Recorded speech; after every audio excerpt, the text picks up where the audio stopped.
game, daytime Emmy Award winner, Angela Sharp. Hey, thank you for that. You know that was going. One job out two in the family arena. You guys have a special treat. Right over here joining our cheerleaders, we have these smart special Olympic cheerleaders. So let's hear it for them.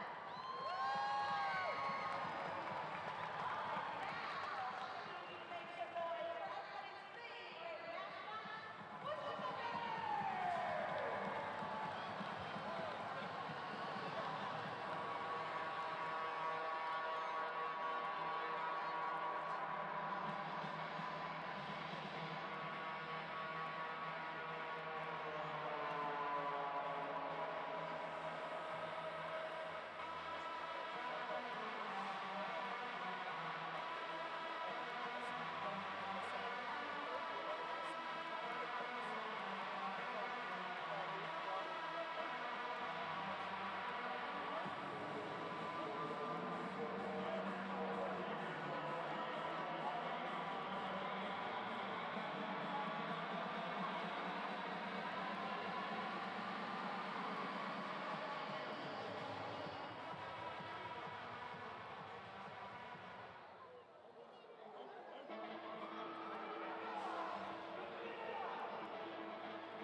The Major Arena Soccer League is proud to welcome you to MASL Soccer on CBS Sports Golazo Network.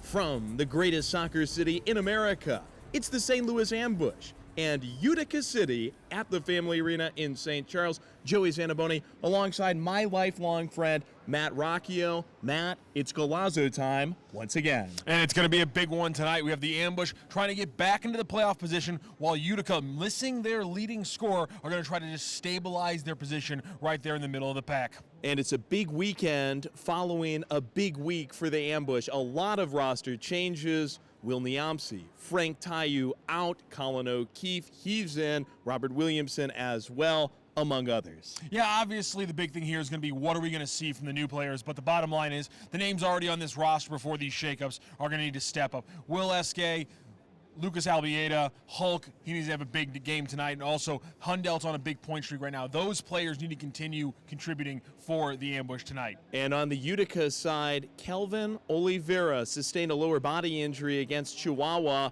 He is not available tonight. Utica City hoping to get him back before the playoffs. How do they play this one without their star? De Andrade, Dantas, and Gerson. Those are the three names that we're going to be saying a lot, Joey. That's what you have to watch for if you're an Ambush fan. They're going to be problematic. Ambush in Utica City. Ambush legend Mark Moser joins us for First Kick right after this on the CBS Sports Golazo Network.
Restore Chesterfield is the official wellness and recovery center for your St. Louis Ambush. We offer cryotherapy, IV drips, hyperbaric oxygen, and so much more.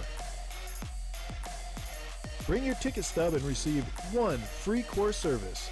See you soon, and go Ambush!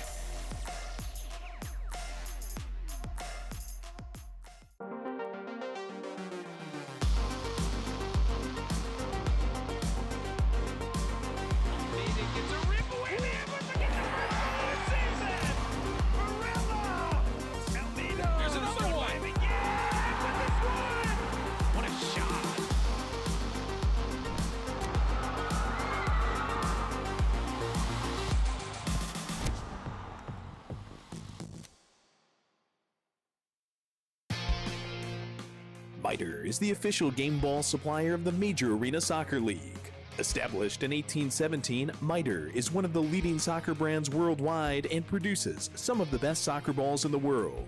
Learn more at miter.com.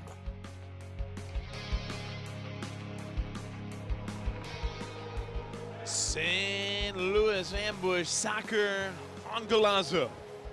What a shot from overhead, downtown St. Louis, now a shot overhead, Family Arena, just outside of St. Louis in St. Charles. Everton Morera, former Ambush head coach, he is in the house, as is St. Louis Ambush legend, Mark Moser. Mark, give us your thoughts on this matchup, and give us your thoughts on Morera coming back to his home roost. Okay, coming back to his home roots here, and I mean, he did some great things here, and he's really done a great job in Utica.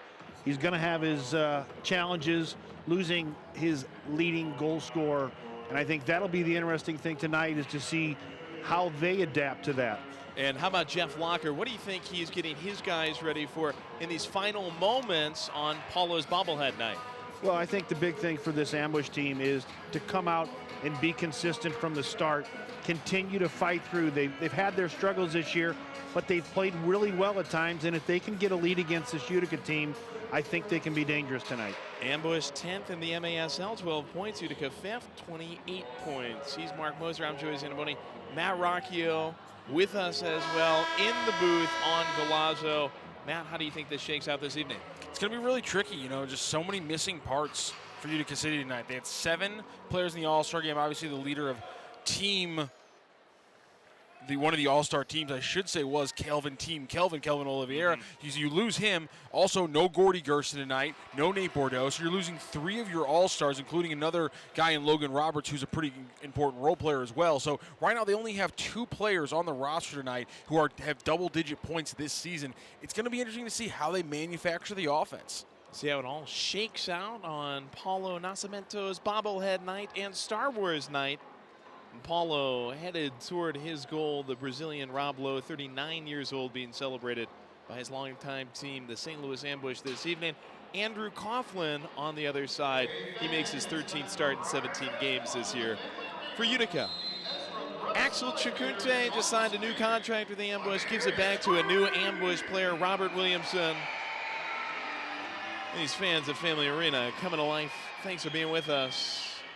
On Galazzo, Paulo surfs it up. Williamson, the former Milwaukee Wave. Dylan Hundelt, an all-star in Utica. On February 12th, back and forth with Paulo. And it should be a big game for Hundelt. He's on a 4-game point streak right now. And again, without a Frank Tayu, it's not just Utica that needs to get scoring from all over the roster. That's going to be an important part for the Ambush today. Hundelt pushing that to a 5-game streak is going to be a big part of that. Gio Alves sends Paulo down. Now Hulk Duduka sprays right through the middle. Hundelt helicopters it out of play. Ambush coming out with a little different look there, pushing Paulo a little bit further, i.e. Empire and what they've been trying to do. Not the only thing you should notice there, Axel Chacunte going to be playing more as a forward. That's one change that's coming from the Frank Tayu trade, is a couple positional changes, some players being hopefully optimized in this change in system. Chacunte moving up from defense midfield up to forward. You saw him start the game there. We'll see if he's more involved in the attack as we go. Yep. And I think that's where when you have changes in a team, it's opportunities for players to step up. And I think that's what you're going to be looking for from the Ambush tonight. Who's going to step up? Of course, new players too for the Ambush as well. Robert Williamson got the start. Also, we're going to see Colin O'Keefe. Speaking of double-digit point scores, Ambush added one there in Colin O'Keefe. 6 goals, 6 assists, 12 total points in his 17 games played here before joining the Ambush. And Donnie Alberti is saying they've liked him for a long time, played 2+ seasons with the Dallas Sidekicks. The Sidekicks going to be joining us shortly at the Family Arena, part of a very, very exciting and jam-packed schedule between the Ambush 2 and Ambush at Family Arena. Ambush 2 were just in action here earlier this afternoon. Taking on the Iowa Demon Hawks did fall in that battle of the top 2 in the North Division. Utica is going to want to have, this is important for Utica to keep possession of the ball and get control of this game.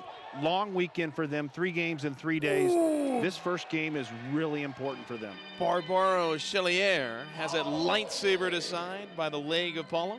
And we got to do a little editing from the pregame talk, Joey, because Gordy Gerson, shockingly, not involved in the matchday squad today for Utica City. So that's, again, another all-star that they miss out there. So 3 players, I should say, my apologies, double-digit scorers on the Utica roster today. We already talked about De Andrade. We talked about Dantas, but also Sergio Pinal, number 33. That's the big 3 to kind of watch to contribute on the offensive side from Utica City tonight. And talk about Riley Urey as well. He was able to poke that away. Now gathers it as Paulo turns it aside. Gets it around Chelier. Rafa Araujo trying to send him. Urey also part of that new midfield group with O'Keefe that they're very excited about, stabilizing the center and the backside of the overall team to kind of be able to push them forward on offense overall. Utica got pushed forward on offense by number 28, Vinicius Dantas, in a 10-6 win over Chihuahua last weekend. He scored twice. He was the only guy on the team with a brace, well-distributed attack, but Oliveira, Gerson both active in that game. Chikunte fed by Colin O'Keefe, the former sidekick. Getting his first touches. And Colin, it was Nilton De Andrade who went down to the green stuff to jar it away. And sent forward by Dantas, easy pickoff. Christian Briggs. Chikunte bops it off of De Andrade. Ambush will keep coming forward. Good job by the ambush there, getting people behind the ball right away and marking up, winning the ball back.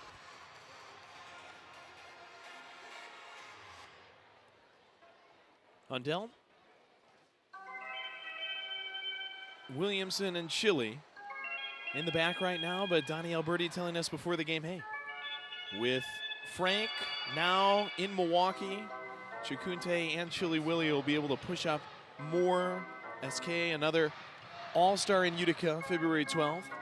Williamson hits it off of a defender in the corner. Easy enough pickup for Coughlin. Williamson's going to bring a lot to this ambush team. He's a calming guy in the back, but he can go forward, as we just saw there. And also just the hair game. Incredible. All hair team for sure. Him and SK on the That's same a given. squad. I mean, people got to watch out. I think Williamson surpassed SK, just in the humble opinion of this one broadcaster. Wow. Dangerous thought. Chile to Hulk. Bodied off of it. You don't see that much. Nelson Santana, lower center of gravity, the Oakland, California native.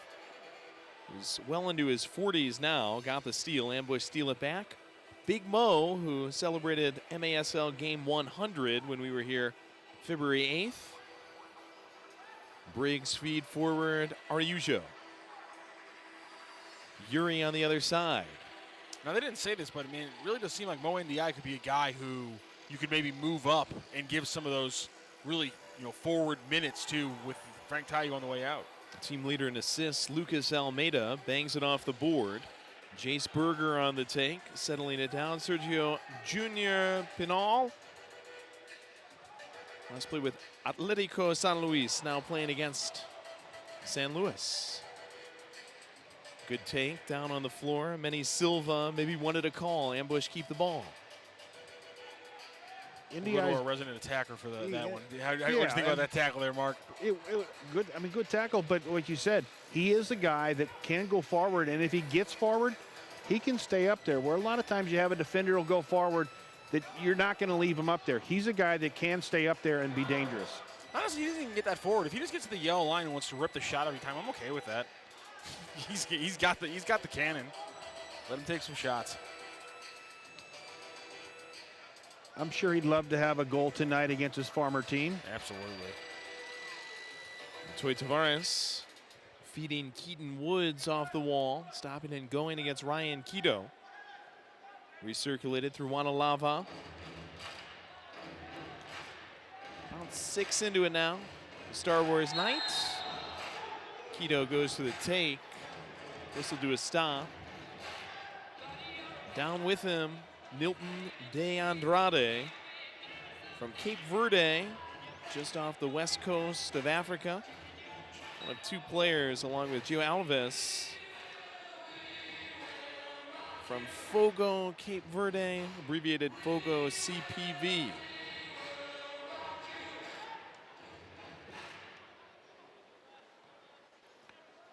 Briggs, Willie rescues the touch, ultimately claimed by Tavares. Duduka, bad back pass, snatches that. Centering effort off the wall, Coughlin do a knee. I could see him hold it there and then let the team get circled in and didn't create an attack instead of playing that ball off the boards. Got a little gift. We stay 0-0. And Tavares cut off by Chile. Wing downfield, stepping back to Adantas. Hundelt, as he's often given, going up against probably the most physical player on the other team. Seen it with Rion Marquez from Cincinnati. Dantas tonight. Williamson, email long. Not the cleanest of touches off the chest from Ariujo. Commits a foul on the way out, and Peter Alaba. Yeah, I feel like Alaba might have gotten off with with cleating up Ariujo's calf there to make that steal. I think that's why Ariujo was a little bit bothered by that call going against him. The smackdown field by Alves. Dantas, Mo, they get tangled. Mo gets whistled. Yeah, once he gets those hands up around his shoulder, you're going to get that called every time. 8:05 left in the first, scoreless affair. Dantas closest to it. Will he peel away? Wearing the captain's armband tonight. Dantas, 6'1", from Sao Paulo, Brazil, born September of '89. Former Texas Outlaw does indeed set up in front of the goal. Yeah, these restarts are dangerous because they get Pinal and they got Dantas both out there at the same time. Big targets. It's Alves with Dantas coming to him. They go short. Mo has it go off the back of the boot. Luckily, it just spins wide of the post. Paulo distribution. Good throw long. Chicunte off a bounce. Takes it into the corner. Crowbarred away by the ageless Nelson Santana. Chicunte saying this is histrionics, but Santana, the ultimate vet. We're going to get 2 minutes years here. old. We're going to get 2 minutes here with that hand on the back. I think he's going to call that dangerous. And indeed, the avatar card has come out, and it will be the first power play of the game, the Utica.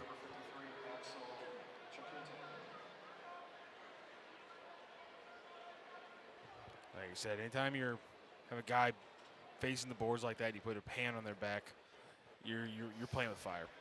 And that's exactly what it looks like Chicunte did. Good call, Mark. Axel just signed a new contract with the team, former Dallas sidekick, Texas Outlaw. He was communicating to the bench across the field. Ultimately, though, this is going to go down as 2 minutes. They'll start it in the back. Utica will have a free kick to open up the power play. 7:48 left in the first. Official timeout at the Family Arena. You're watching St. Louis Ambush Soccer on Golazo.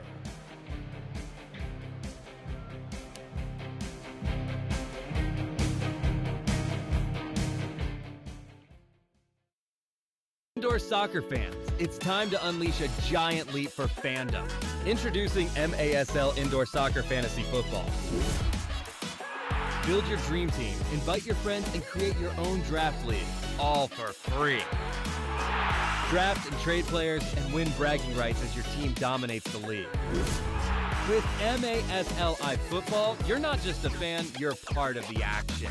Go to MASLI Football to sign up, get started, and play.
MASLsoccer.com is your home for everything Major Arena Soccer League. All the latest news, leaderboards, highlights, and more. Green Drop offers a better alternative than the outdated compression sleeves and socks. Learn more or try it for yourself by visiting greendropcompression.com. Fans Take 10. That's all the time you'll need for Eric Bergrud to take you inside the game and get to know some of the biggest stars advancing the sport on and off the field. 10 for 10 airs weekly on MASL TV. Downtown West, St. Louis. Just west of the city, we are 0-0. Utica opens up a power play halfway through the first after Axel Chicunte gets put in the sin bin. Joey Zanaboni, Matt Rocchio, Mark Moser up here on the call. Dantas. And Paulo all the way into the mitts on his bobblehead night. Long laser. Hundelt sends it to the fans. Diamond up these passes on the throws, though, today. Paulo, I mean, everyone has been pinpoint. cutting 3/4 of the field out, opening up the offense. He might not be stepping out like you were saying earlier in that first possession, Mark, but he's really providing for the offense so far. Yeah, he is. I mean, when we started out the game, he was getting a lot higher, but he's still distributing the ball well here. Mo Ndiaye. Keeping this one tight. Pinal trying to get some turn inch, and Pinal is whistled. Ndiaye out of the corner with Paulo short. Hundelt on the other side. 40 seconds into the kill, it's bounced loose to Utica. Hundelt. Could it be something short-handed? Gives it a rip. It's on the bus. It's on the goalie, and it's on the bar. Oh, I don't believe it. I don't want to believe it. We're still tied. The oh-so-elusive double doink. Don't know that I've seen that one before. Off the post, off the back, off the crossbar. There's going to be triple doink. Absolutely insane moment. Terrible luck for Hundelt on a great shot. That one from Isak Somo, just wide at the near post. 43 seconds on the kill. He's on a 4-game point streak, too. Billiard. Pinal keeping it close.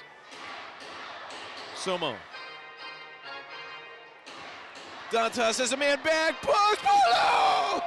Reaches the fingertips back. Pinal walking a tightrope. Trying to get it by him. Under 20.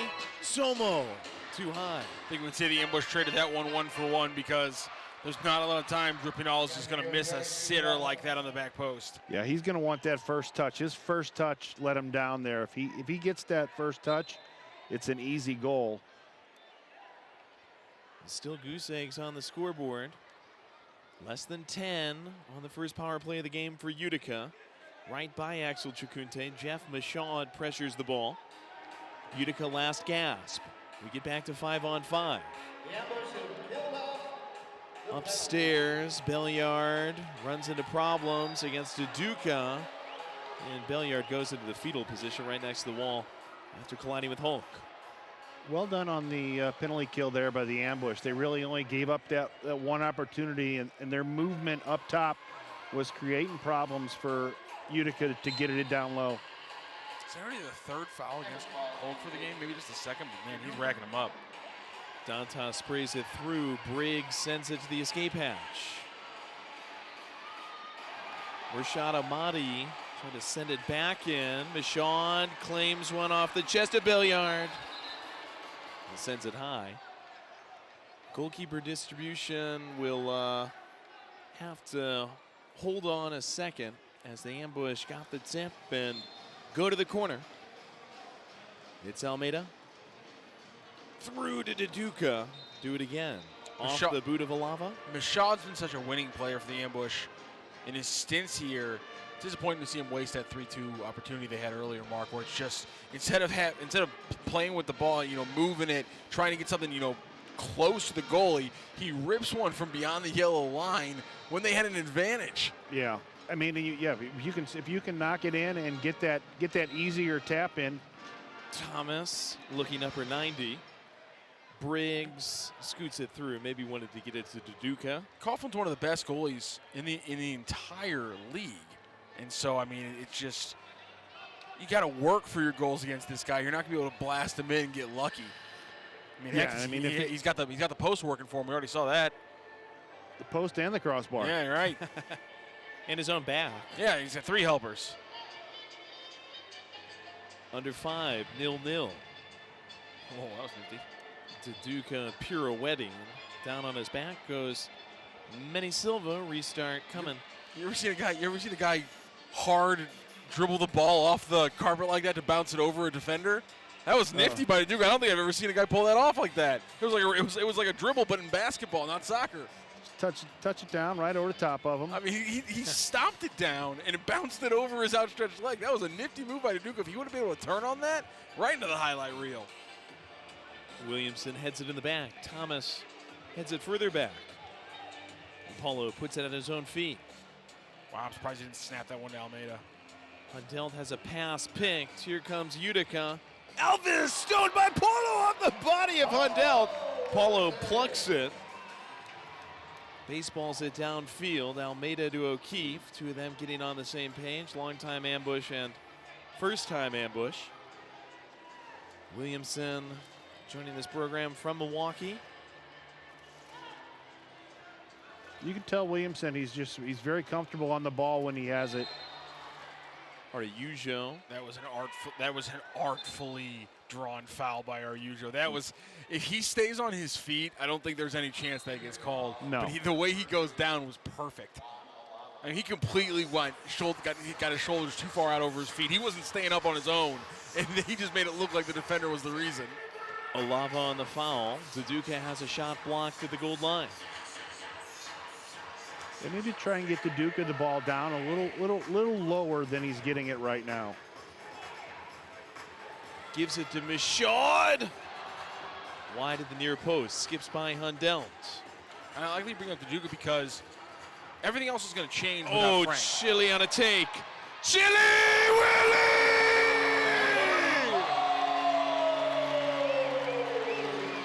Ambush lead!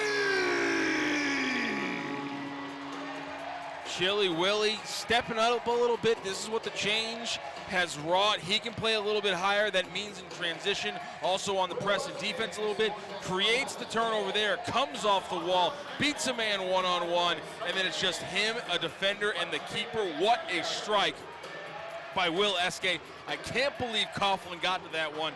I honestly was expecting the next 10 seconds to be me and Mark Moser talking about how he had Michaud crashing the weak side, and he didn't roll it over to him for the easy goal, but still a perfect shot, and here we are, the ambush up 1-0. Yeah, Utica is going to want that one back. That's a tough place to lose the ball, especially when you see two players from Utica who are making a change at the same time. You can't lose the ball there. And Chili Willie, one of our all-stars, capitalizes, and on the other end, Utica won't get it back.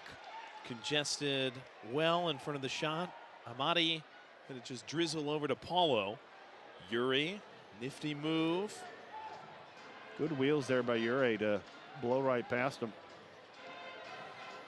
Chukunte comes to get it close to midfield. Ambush 1, Utica nothing.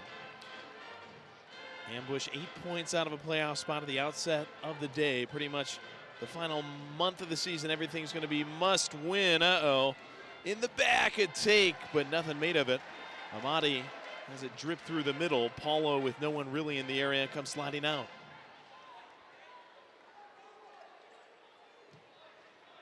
Nascimento to Duduca. The Brazilians link. Back heel Williamson. Steal away by the hustling Olava.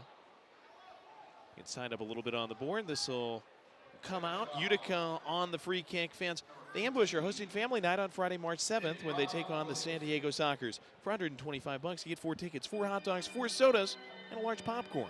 Purchase your family pack at stlambush.com/family pack. Talk about the gamma radiation taking over Hulk today. First, he's got that hard bounce we were talking about earlier, and then he's got the behind-the-back spin off the board, too. I mean, Hulk's going into his bag today. Hasn't worked yet, but, I mean, he's making it look fun. Got to come to life on Galazzo. Good block no by call. J.T. Thomas. Manny Silva went down. Tweety Bird stays silent. You got to call something on that, I think, Mark. I think the big thing with the Duke is he needs players making runs off of him. Yep. And I think that works, though, because they're used to that with a guy like Frank. But at the same time, now instead of that just being the same thing you get with Frank and Duduca, it's now a change of pace of the regular offense than the Duduca offense. I really think that's one way that we talked about earlier. How does this benefit the Ambush? That's one way it can benefit. Different styles of offense that throw off the defense. Back in the circle, Olava quarterbacks. Hundelt gets between Shellier. Oh, Polo! Second chance. Shellier buries it. Oh, no. We're all good? Shellier gets the goal. The Cuban futsal alum, played Cuban national futsal, gets a second chance after a great save by Paulo. Shellier just wins this one off a bad header from Hanel. That's the bottom line. Great job by Polo. I thought there might have been, I think there was a rogue whistle, and I think one of the officials might have thought that he made contact with Paulo as he was trying to maybe pick up the rebound, but that's just a mistake by Hundelt on the header trying to reset with the defense. Yeah, he mistimed it a little bit and was coming down when he tried to flick that. Didn't get the power on it to get it back to Paulo. But let Paulo go right up the field here. 69 seconds, Paulo unleashes. Bangs it off of a Utica leg. It BB's off of Alvis's leg all the way downfield. Chile, who scored our goal, only to be followed a couple of minutes later by a Utica strike. Paulo in this 1-1 game. Headed back to the keeper, Coughlin by Alvis. That's how you head to the keeper. SK looking for another takeaway. Chasing a hamster ball. Coughlin juggles it. Unleashes for Pinal. Takes an awkward bounce. Back to the top of the bow and arrow. Williamson able to disrupt just enough. Against Amati. Now it's Pinal. Easy enough for Paulo. Less than 25 seconds. First quarter exciting. Coughlin out here with the moves. I didn't know Manuel Newer transferred over to MASL. And that's not something when you talk about how good of a keeper he is. It's not one of the things that gets mentioned all the time, but that was well done by him. Tied for the league in goalie assists with 5. How about that? Coughlin was an incredible season overall for him between the pipes this year. And a testament to the guys he has around him. Michaud sends it upfield, takes us to the horn. We got a pair of aces on the scoreboard. Second 15 coming up on the other side of this break. It's the St. Louis Ambush and Utica City Star Wars night. Joey Zanaboni, Matt Rock, Mark Moser back for you after this on Galazzo.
The wait is over.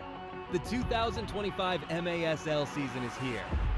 Bigger and better than ever. Get ready for high-speed action, jaw-dropping goals, and fierce competition as your favorite teams battle it out on the field. With intense rivalries, unforgettable moments, and new stars rising, the MASL delivers excitement every week. Get your tickets now and be part of the excitement, because this season, the action is non-stop.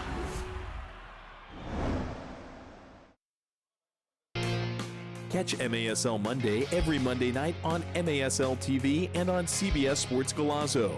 Alex Postavansky and Phil Levanko are joined each week by special guests from across the league to recap the weekend's games and discuss the league's hot topics. Start of the second. From the Stan Musial Bridge to Family Arena, 1-1. Ambush and Utica. Fans, this is a reminder that stars align with Keith Tozer, Phil Salvaggio, and Nick Pereira will be on the Stars Facebook, X, and YouTube pages following the game tonight. Catch some post-game reacts from some great soccer voices. Speaking of those, I got Matt Rocchio and Mark Moser with me. Guys, pretty fun first quarter.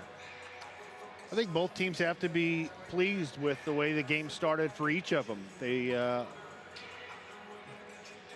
Both teams worked well, worked the ball up, got opportunities. A lava after Dantas Couldn't shove one home. Yuri on the break. SK wants another. Chile lost it a bit. Alves poked it away. Olava takes it off the board. Considering these teams have both struggled a lot on defense this entire season, and obviously now with the offensive questions, I think they'd both kind of be okay with a 1-1 game right now. Nothing's falling apart. The defenses are still playing solid, and the offenses that, while they haven't, really generated much, they've been getting some looks and putting some stress on the keepers. Duduka whips it off the board, and it bounces to the first row of fans. Thanks to all of our fans who are with us on CBS Sports Golazo. We've got a couple of fans writing in from the other side. FC Fanatic saying your favorite fans in the league are ready to hear you on the call tonight. Well, thanks for being with us. Utica City Faithful on Golazo.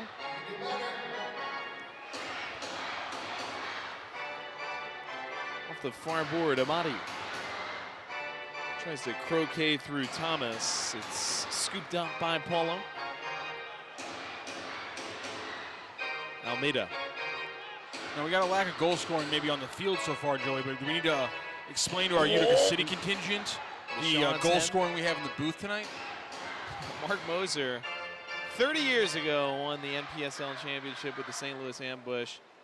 Mark, one of the most prolific goal scorers in the history of St. Louis soccer, going back more than a century. A veteran of indoor soccer in St. Louis, and such a legend with us tonight. Mark, your thoughts on how we can maybe put together a goal or two more? I think if they just, keep pinning them in. So far, both goals have been on mistakes defensively. That's sent higher than egg prices by Jace Berger. A lot of wasted possessions, it seems like, for both these teams, too. Just not putting the shots on net at the rate that you would expect, and really testing two of the best goalkeepers in the league. These guys aren't going to let up the easy ones. Yeah, I mean, you're going to have to, and that's why I think you said the wasted opportunities. If you get it up there and it's not there, then recycle it. Knock it around a little bit, start another attack. Hundell downfield to Michon. Gets off the board to Araujo, pass just behind him. Cole Stevens catches up on the defense. Araujo uses Williamson. Utica getting everybody behind the ball quickly. See, and to your point, Mark, I understand why players want to launch these long-distance shots. They're fun, and that's why I think if you're, it's always fun. It's fun to watch those long-distance goals. Make it a three-point line.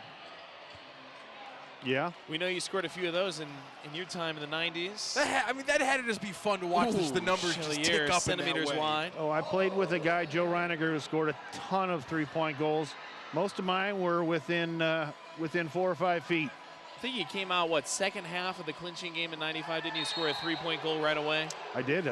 Yeah, in the final game against Harrisburg, going into the half, down 10-2, and came out, got a nice long throw from Ambush assistant coach Jamie Swanner down the left side, and was able to rip one in and get a three-pointer to get it going. So for you personally, was that more about just your personal positioning, or did the aspect of efficiency bleed over into your thought process of like, hey, I always score easier when I'm closer to the goal. I'll let everyone else mess with the long distance stuff. Well, I think for me, I was not a player that was going to score a ton of three-point goals. Chile wings it through the middle off of Olava.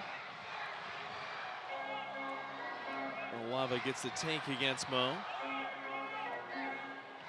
Mo gets it back. Mark Moser with us as part of the 30-year anniversary celebration. 1995 NPSL Championship ambush over the Harrisburg Heat. Here this evening it's 1-1, about 4 into it. I had to chuckle there, Joey, because about one time every game, Mo does this bowl in a China shop routine. Talk about a bowl in a China shop, and the blue card is out. Usually goes better for him than that. That moved the board and window. It kind of jarred back with Mo's body toward our ambush workers and staff in the corner. Chikute helps Mo up.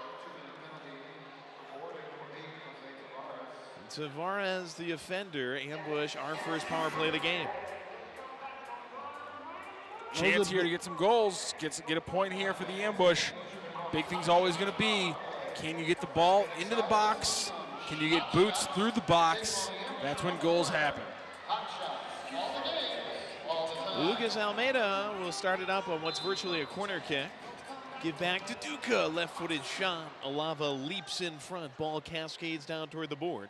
Gets turned back by the head of Alvis, put in the hotel safe by Coughlin. Ambush almost scored short-handed in the opening period.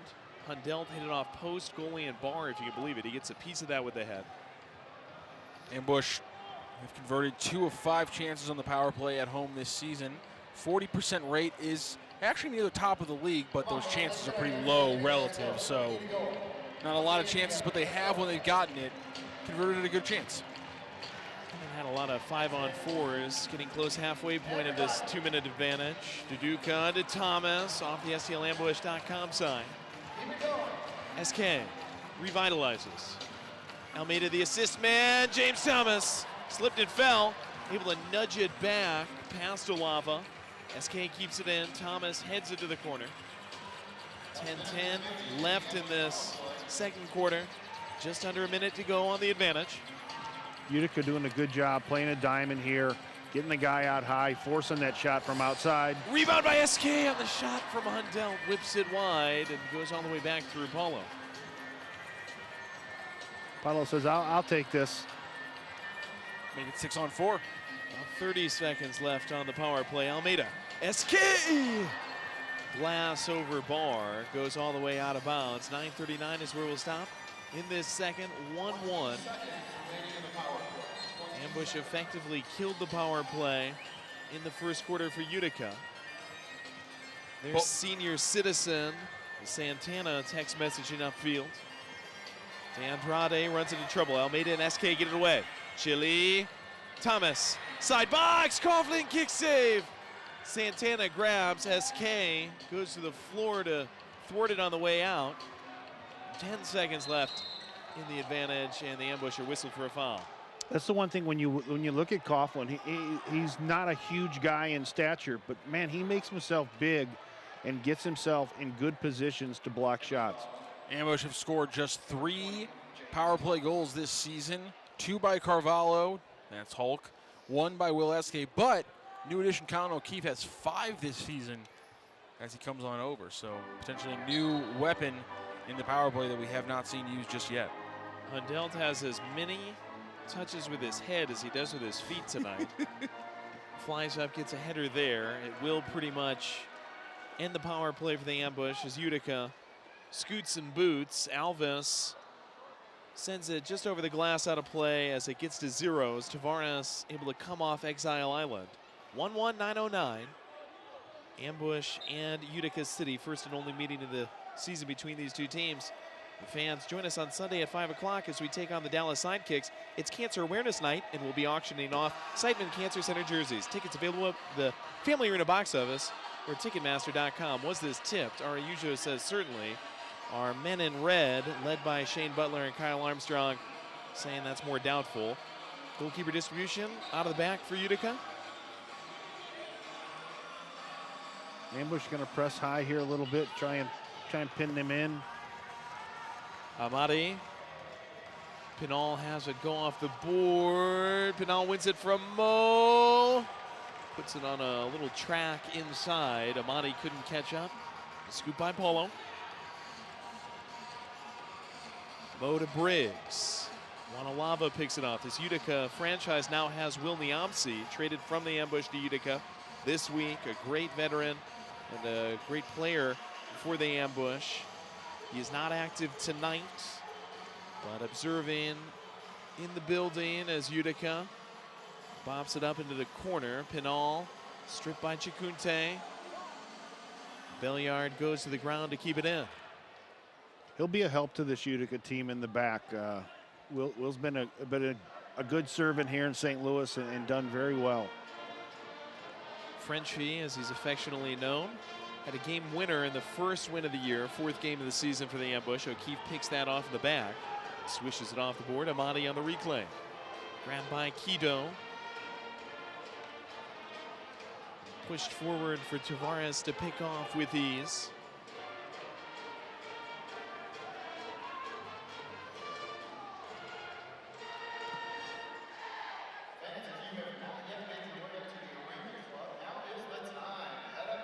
Billiard. the corner, Tavares through the middle. Briggs swords it out. Right now, the ambush not really to get any sustained attack. It's been very sporadic as they've gone forward, one chance and they're done. Yeah, it's been careless passing. Easy turnovers for Utica City to force, turn it over in the midfield, trying to get it out on the wings. I mean, we've seen 3 or 4 passes that have just been to nobody in particular. Just it's been to move the ball for the sake of moving the ball, but there's nobody actually available. Polo bobblehead night at Family Arena in St. Charles. We're 1-1 with 7:04 left in the second.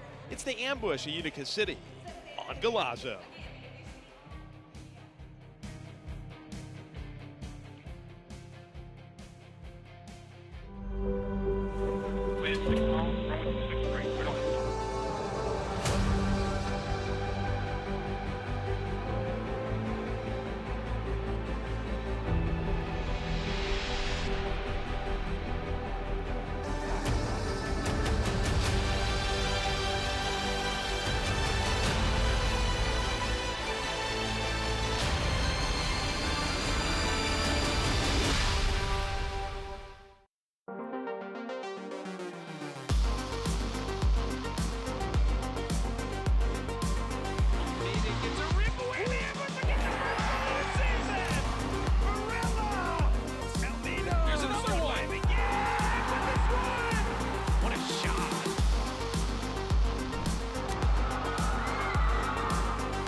Paulo Nascimento, the Brazilian Rob Lowe with 8 saves, 8 of 9 right now. Allowed a goal after making a fantastic save. Just a put-back rebound opportunity for Chelier late in the first quarter. It's the second quarter now. SK and Chelier scored in the first. We are still tied 1-1 at Family Arena in St. Charles, part of 2 games at the Family Arena for the MASL side. We have the MASL 2 side play here a little bit earlier today as well. Join us on Sunday, 5 o'clock, against the Dallas Sidekicks. That's a makeup game for a contest that was snowed out back in January. This is the music they played at the end of A New Hope, Mark. Oh, when they gave Luke and Han and not Chewie a medal.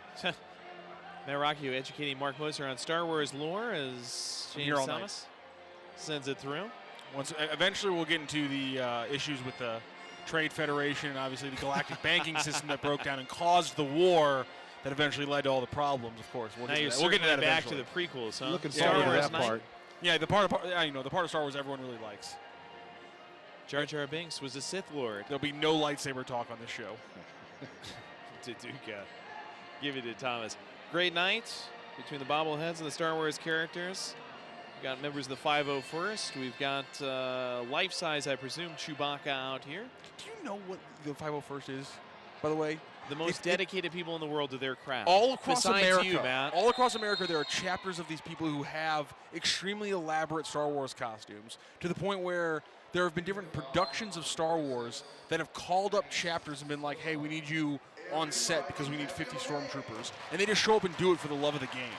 That's passion right there, Joey. Paulo stings the crossbar. I'm so mad at the crossbar tonight. Almeida on the board. Now he's clutching his back after having to keep this thing in, and Taduka will kind of hold it up a bit. To your point, Mark, you said it earlier. It's weird that all of his hold-up play actions are happening around the BJC and Axios financial logos and not actually happening below the yellow line. Yeah, I think he's only had one ball down low that he's been able to hold. Everything's been out closer to midfield. Good run back by Almeida to hit that away from Chelier.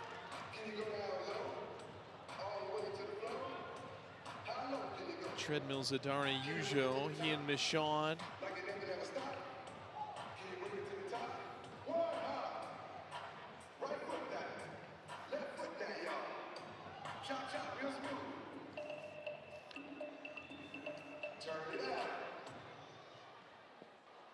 Cha-cha real smooth over to Dylan Hundelt.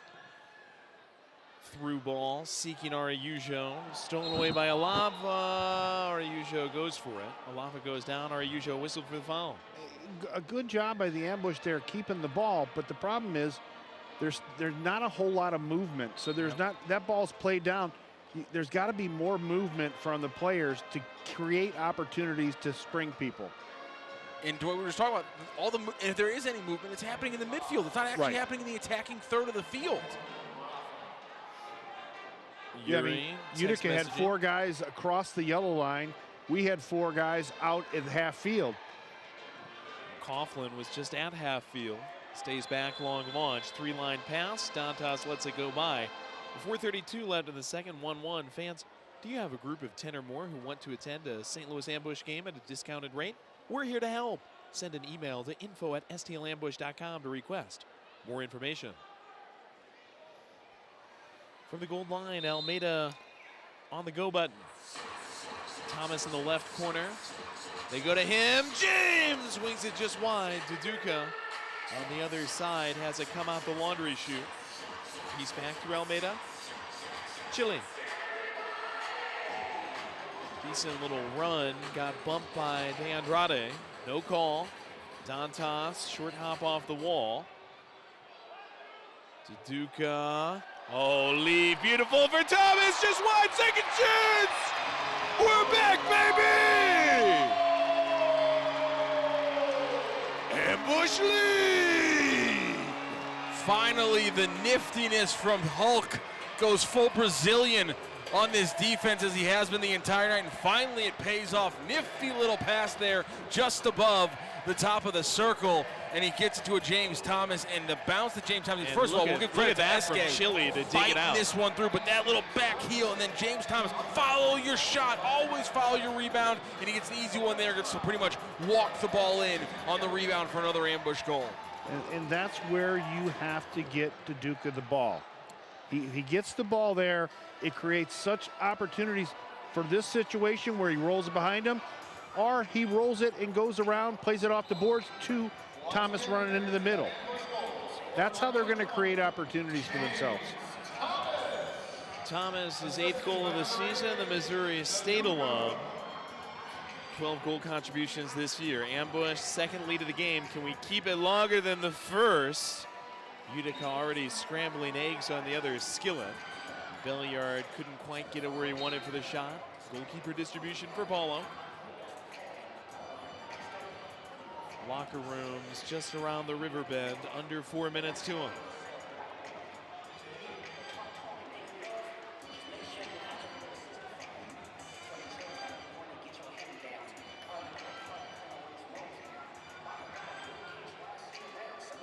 Paulo out of our own yard. Serving Araujo, good little turn through the top of the box. Nobody there, O'Keefe. And Belliard as the linesman climbs up to the top of the wall. They go back Main Avenue. Tavares, clever little touch. Got Mo to bite. Benny Silva down the right side, pestered by Araujo. Came just before the gold line. You take that foul, get everybody back behind the ball, and start defending, go from there. 3rd foul of the half, Rafa Araujo. Water getting a bit hot for him. Amadi, luckily, well up and over the frame.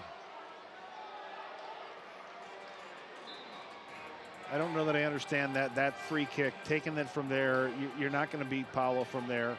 Why not keep the ball and continue, start a new session? Chile, new session on the other side, off the wall. Coughlin got to it before Chacunte. De Andrade, maybe a little dangerous. Alves turns it outside. Amadi, well done by Williamson to stop his progress. Michaud, inside the gold line, drop back to Chile. Pinal tries to get to it. 2-1 ambush. Closing stages, 2.5. Second quarter will have halftime intermission here from Alex Bostavansky. Catch up around the league. Amati with Paulo at the halfway line. Saved by Briggs, chested down. Pelotons to Chikute. And Chikute flustered and incredulous that he's being called for a foul against De Andrade. Not sure about that one. It looked like that was a 50-50, and they both got tied up at the same time there. My issue is always consistency. It's been a very physical game. Been some pretty clear fouls, but there's been a lot of play that they've let them just continue to play through. Interesting that was one of the ones they decided they had to cut it out. Paulo pulverizes it off the wall. We get under 2. Down goes Olava of his own accord. He fell on the ball. Duduka yanks it away. Gets it going quick with Michaud. Michaud back to the hole. Mistouches it a bit. Couldn't handle clean. Good save by Coughlin. Had time to cut the angle. Almeida wins it back off the board. Michaud lurking. So his hole. Glove the gun. Gloves. James Chavez. How did it not go in? One post and 3 crossbars.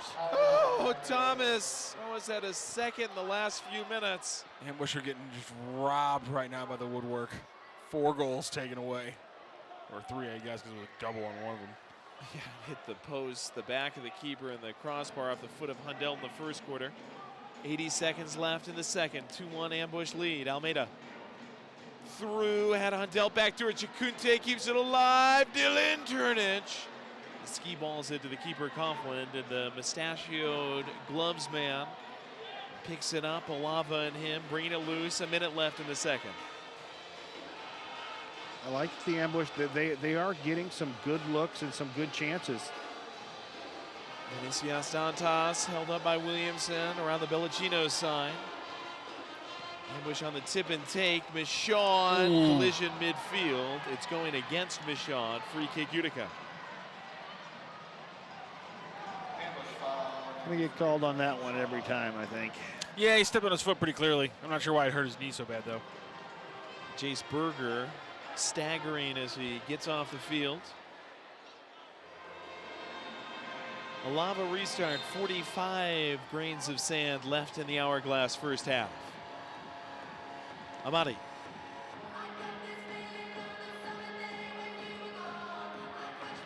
Off the wall, Dantas interrupted by Almeida, Williamson and Duduka.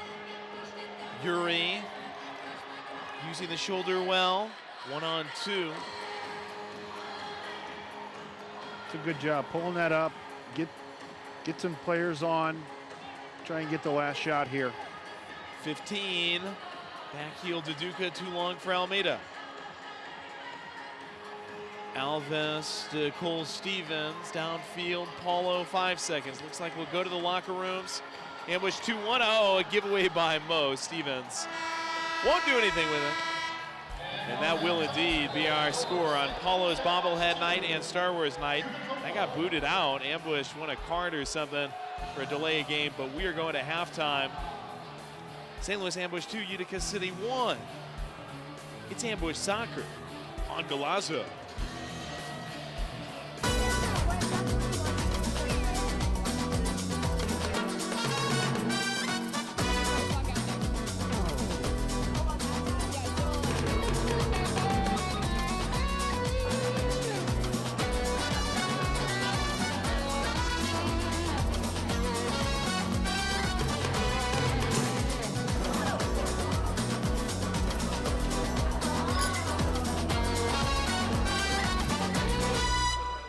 Clint Black in concert. Clint Black, an incredible night featuring some of his greatest hits. Saturday, April 12th, 7 p.m., the Family Arena. Clint Black in concert. Special guests Ruby Lee and Emily Ann Roberts. On sale now at the Carroll House Furniture box office located at the Family Arena or Ticketmaster. Don't miss Clint Black.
Shoot! Score!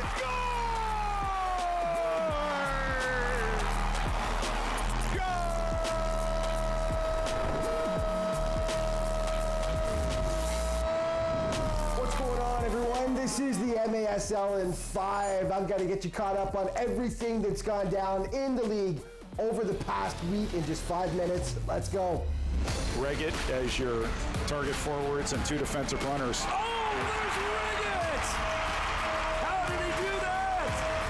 The Kansas City Comets are flying high this season, and a big reason as to why is the play of superstar forward Zach Reggett.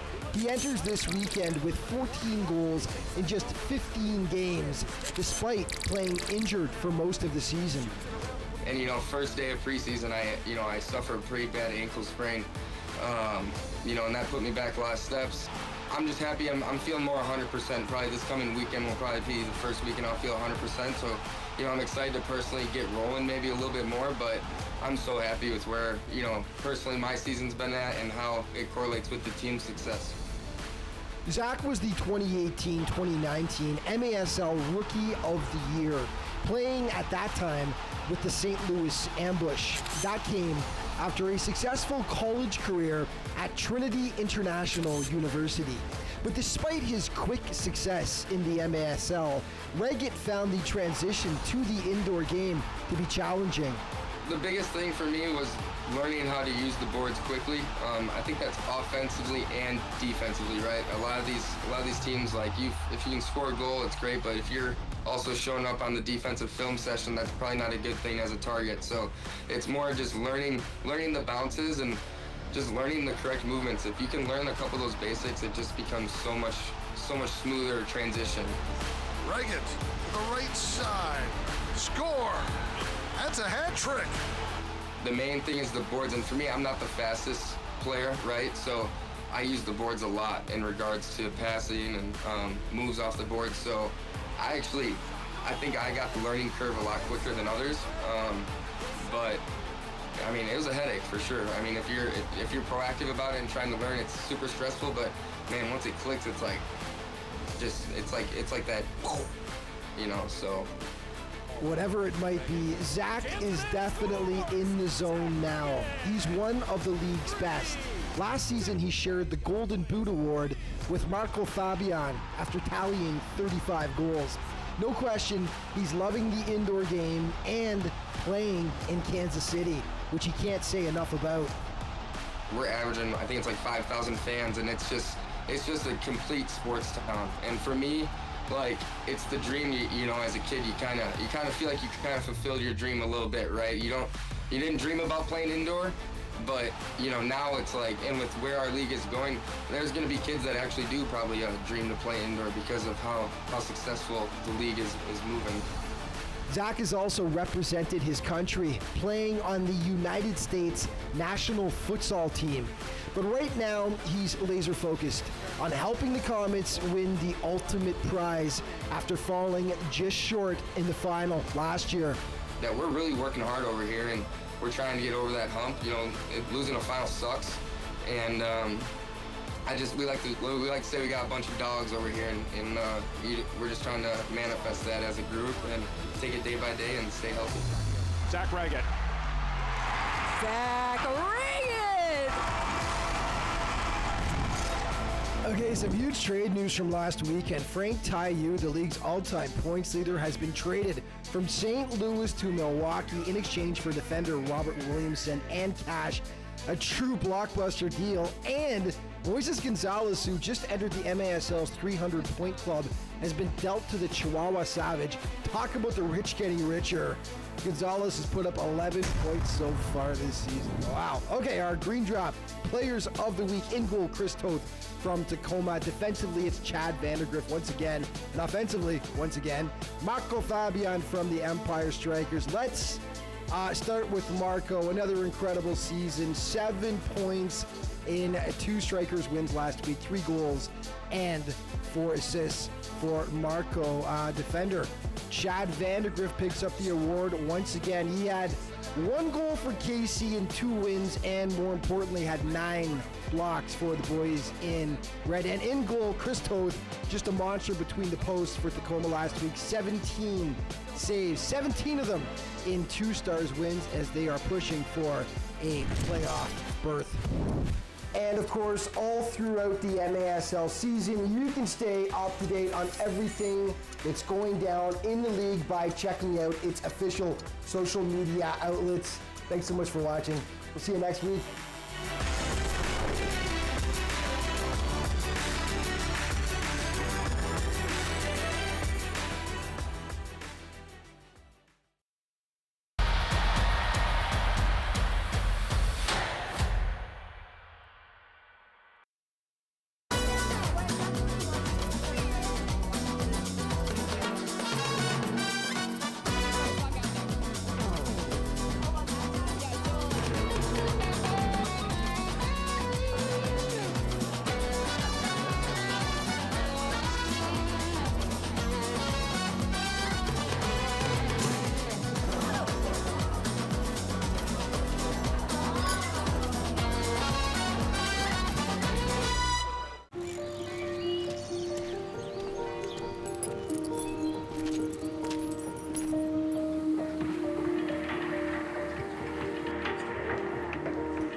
Hi, my name is Ashton Fry, and I am here with Donnie Alberti, an assistant coach for the St. Louis Ambush since 2020. You are also the director of scouting since 2023. You have also been involved in several clubs and colleges as coaching all around St. Louis. Now, some people may want to know how they can become a professional soccer player. What do you typically look for? Yeah, for sure. So what we're looking for is guys that are willing to invest in themselves, guys that are willing to get out and go to trials, guys that have, just that drive, and, be willing to reach out to coaches and go to scouting reports and things like that. And those are the types of players that generally make it. And so you find that player, what's next? So the next thing is we invite them in. They probably play with our M2 team for a little while. We want them to develop, being good in tight spaces and become smarter with the game. Generally in the indoor game, probably takes about 2 or 3 years before you're actually ready to play at the MISL 1 level. And as an assistant coach, what is your role? My role is pretty much, the vision of the head coach, just help him with whatever it takes to make that happen. You can do all different types of things from just, setting out pennies to actually running training sessions. So it's all kinds of different things. So. And what do you think people should know about the MASL? It's just exciting. I mean, they put on a really good product. It's fun. The weather's always nice inside anyway. And it's just, it can't get any more exciting when the music's going and the kids are all cheering and the players are great. They're all very able to be approachable and things like that. And it's just a wonderful league. So. And do you have any superstitions before a game? I don't really anymore. I think when I was younger, I wanted my uniform to all be in the same spot, and I kind of ate the same breakfast every day. But nowadays, I just want everything to kind of flow and make sure that all the details are taken care of. So. This was a talk with Donnie Alberti. My name is Ashton Fry.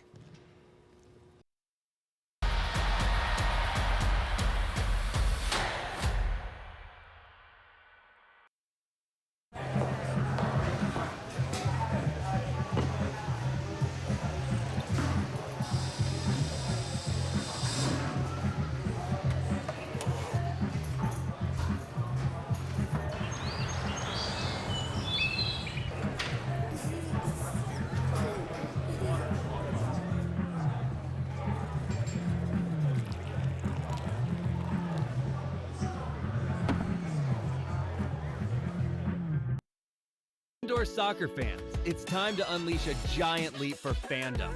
Introducing MASL Indoor Soccer Fantasy Football. Build your dream team, invite your friends, and create your own draft league, all for free. Draft and trade players and win bragging rights as your team dominates the league. With MASLI Football, you're not just a fan, you're part of the action. Go to MASLI Football to sign up, get started, and play.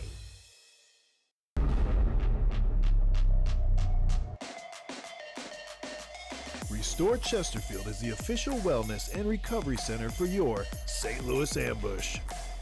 We offer cryotherapy, IV drips, hyperbaric oxygen, and so much more.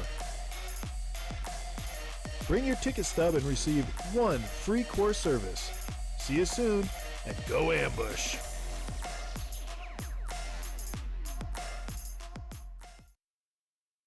The wait is over. The 2025 MASL season is here.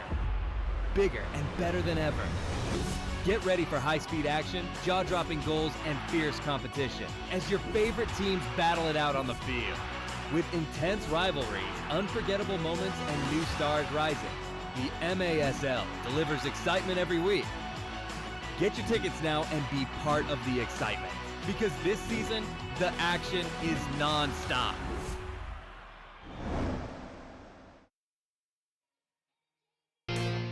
Get the latest news on the MASL and your favorite teams by following MASL Soccer on Facebook and Instagram and MASL Arena on X. Subscribe today to MASL TV on YouTube. You'll find game rebroadcasts, MASL shows, highlights, and more.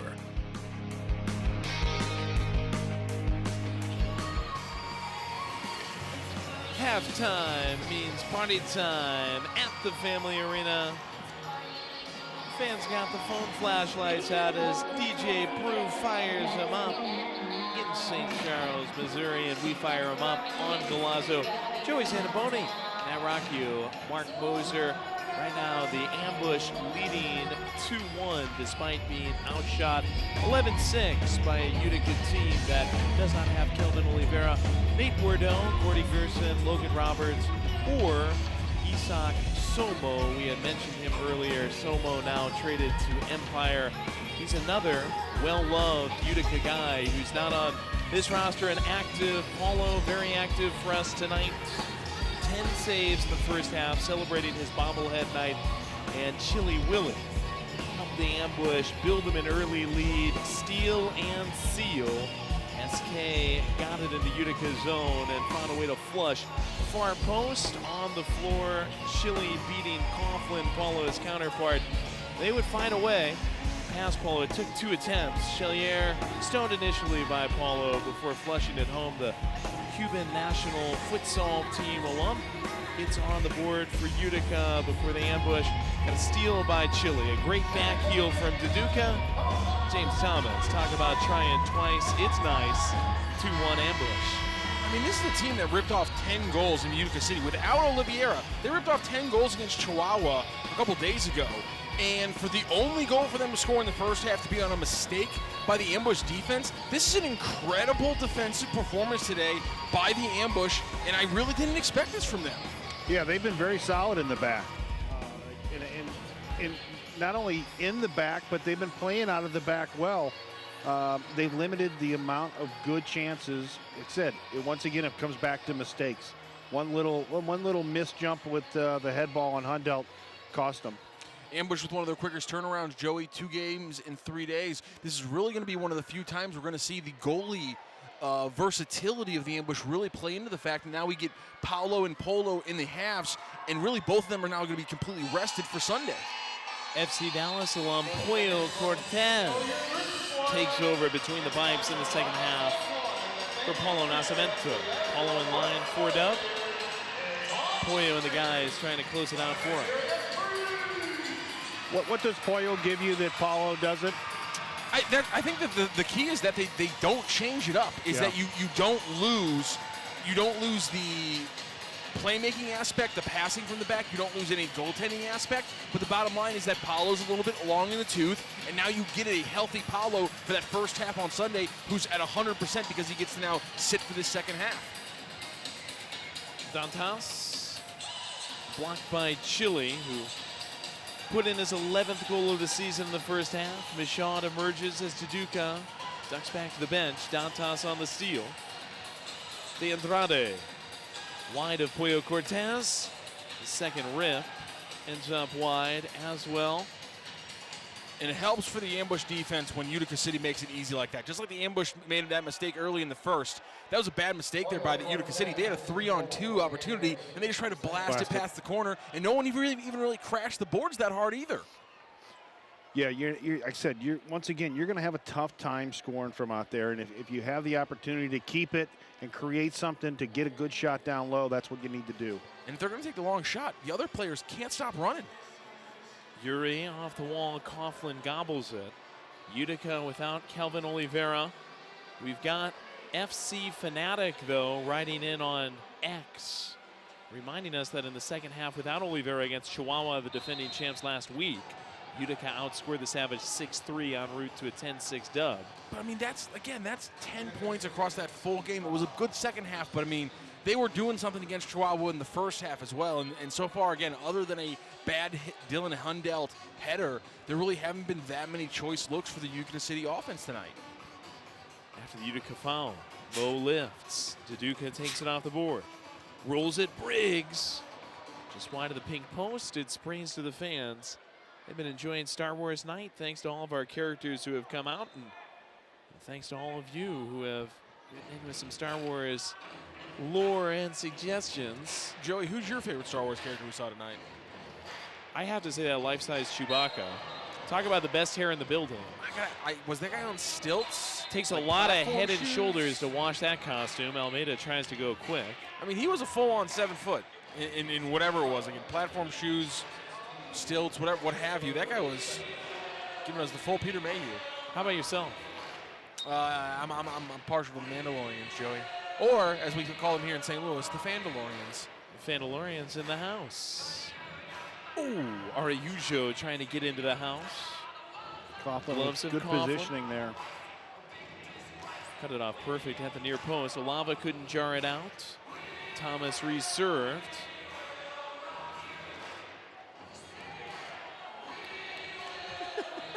Araujo just always trying to get a foul called. Pinal got it forward, and now Stevens will get it in. What a beautiful transition goal there. Well, Silva, the connector. I was just going to mention Williamson getting up and getting into the offense there, and he struggled getting back there. And that's where if you're going to go forward, you got to make sure there's cover. Yep, to your point, Mark, you can just see him there. He's chasing Cole Stevens 2 or 3 steps behind. Beautiful look overall from Utica, just threading that one through multiple levels of the ambush defense. And like you said, Williamson pulled up a little bit too high, and it bites the ambush. The first real open play goal for Utica City tonight ties it up at 2 apiece. Comes less than 2.5 into this third quarter. They made it look simple going forward there. Yeah, and getting some production from the lesser-known players was going to be a big aspect for Utica City. And getting something from Cole Stevens there is a big jump for them right out of the only gate. 2 goals in 8 games this season for Stevens. That one simple enough. The steal by Kido against De Andrade. Kido across the gold line. De Andrade pays him back. It deflects to Chakute from Santana. Coughlin goes down to the parquet to repel it. And started over with Michaud. Here comes Williamson forward. Makes a run toward the box as he gives to Chakute. Williamson wanted his first ambush goal, fading away and sending it up over the frame. Coughlin, once again, his positioning. He's always in a good position to make a save. Robert Williamson just acquired in the Frank Tayu trade from Fishkill, New York. Celebrates birthday 28 in August. We talk about goalkeeper positioning a lot, Mark. When you are a striker, when you are, you're taking, dozens of shots in a game, how noticeable is it to you when a goalkeeper is leaving you those angles, and when a goalkeeper is so good at taking them away with that positioning? Yeah, I mean, it is a forward, especially some guys that are up top that are getting shot. I mean, my biggest thing was always, maybe taking a shot that he wasn't expecting, that he thinks you're going to pull up, and trying to catch him, because some of the guys are really good at just always being in the right position, and if you can catch them off guard at times, you're going to score a lot of goals. That is Mark Moser joining Matt Rocchio and myself, Joey Zanaboni, on Galazzo tonight. 2-2 early in the second half. Utica to Almeida.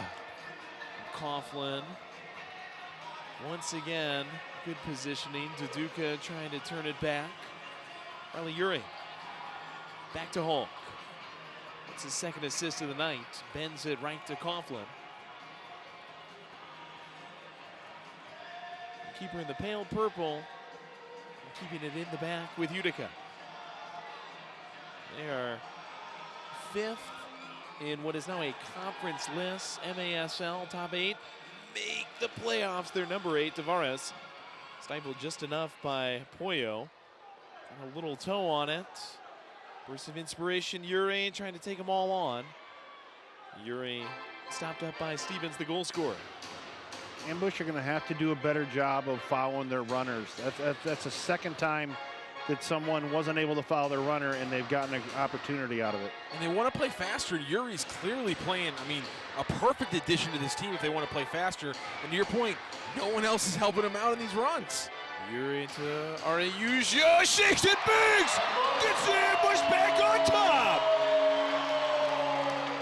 Rafa Araujo!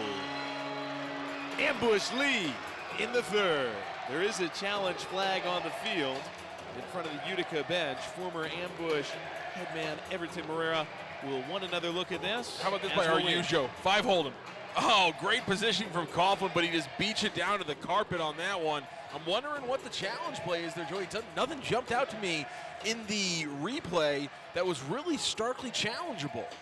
Croquet work by Araujo through the wickets of Coughlin. Has a third goal on the board. It is ruled a goal on the field. I wonder if there might have been maybe there was a change on the bench from the Ambush on the backside of that play. Maybe there was an issue there. I think there's a foul here. They call. Williamson. They're looking to call that a foul, is what they were wanting from Utica. Looked like Williamson got run into. They're looking for a foul before the goal was scored. And that's a lot of time to pass for no whistle to still go back and look at it. But I like that they're trying to get the correct move here. By the way, just credit to Araujo, cutting that one back, getting the defender to fly in front of him, pull it back, and then 5-hole. We were just talking about the positioning. He's right there. He's taking away the obvious part of the goal. He's going to have to put some English on that one and bend it around him because he's come out there and taken away those easy angles, and he just goes 5-hole and beats him. 5-hole, and that's the way when they come out, especially Here's your call. When he comes out and makes himself big like that, he is opened up there. All right, baby. It's a good goal. Shane Butler and Kyle Armstrong confirmed the call on the field. Didn't think there was anything super suspicious. Everton and Coughlin were both very animated. Everton's kind of calmed down.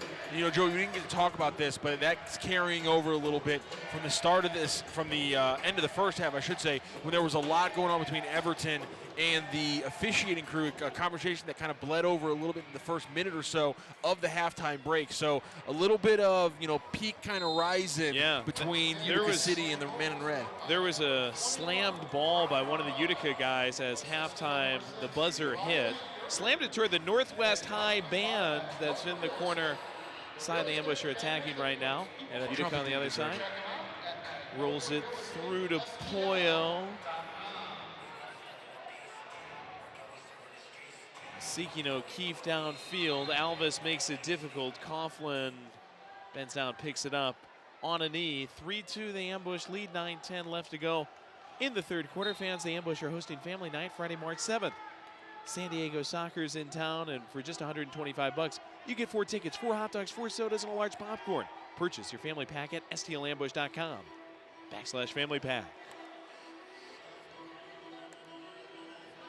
Alvis to Dantas off the wall. Thomas bobsled ride. O'Keefe bullied away from it by De Andrade. Almost out of control. He hammers it off the wall. Picked up on the other side by Amati. Takes it north of the gold line. Goes against Chikunte. Axel forces it away. O'Keefe slithers it out. SK. O'Keefe up the board. Colin off the wall. Crazy bounce. Leaks to the channel. Duduka goes to work. Roller skating against Amati. SK in a hard battle for the ball with Alvis. Pride to Duduka off the wall. Wanted SK, bad clearance, ends up with Briggs. Ambush resuscitated. SK, shot blocked. To the floor, Amati. To the corner goes the home team. Got to give some credit to Duduka on that look there. If he gets it through the foot of that defender for Utica City, it's right on a tee for William SK. Unfortunately, he couldn't thread the needle. Good job by Utica, really. I mean, getting back quickly and causing some chaos there in the box and really clogging it up. Almeida goes short. Thomas on the wall to himself. It's the self-wall scorer. It's 2 for Thomas. It's a 2-goal Ambush lead. A self-a-scorer? Sounds like a dinosaur. Oh. Self-a-scorer, Wallace-scorer, self-a-scorer. This got worse as we went. How about James Thomas? Every time he gets a goal, Joey, it makes my heart beat kind of like the Grinch. It grows 9 sizes because, man, he's fought through so much, and the game is starting to finally click again for him. That natural reaction we've seen for him on the goal tonight, that was huge from James Thomas again. He's having a great night. He's clicking. Everything's happening. The quick twitch is activating. He's scoring goals off of it. What a game for him. And I'm curious to see if Almeida will get assist on that one as well. JT just has a real calm confidence when he's around the goal. I mean, that's a difficult play because you play it too hard, it goes past you. It was a perfect weighted ball to himself. And that's what you're saying, because, man, it's just his touch. That's what we think about ankle injuries, or I should say Achilles injuries, sapping you with athleticism. But for him, it kept him out of the game for so long, it felt like it sapped his touch more than anything, and he seems like he's getting it back. Yeah. Yeah, and for a big guy, he's got real soft feet. I mean, good control at all times.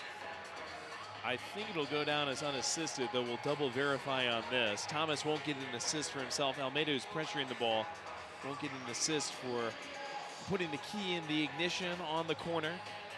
Either way, though, Ambush out 4-2. Doing a fantastic job against a Utica team that's bound for the playoffs, it would seem. Michaud bound for their end in the corner, trying to whirl out Hundelt.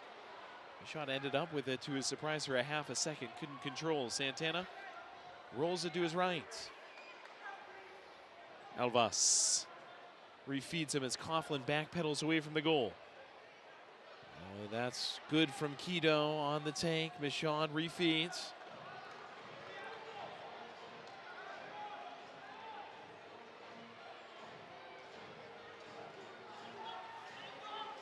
Utica doing a good job once again, getting behind the ball.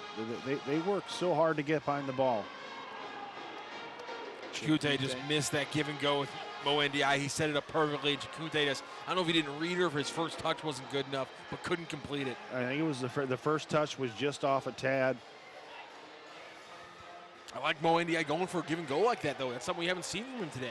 Haven't seen from him in a lot this season. Yeah, it was tipped on the way in.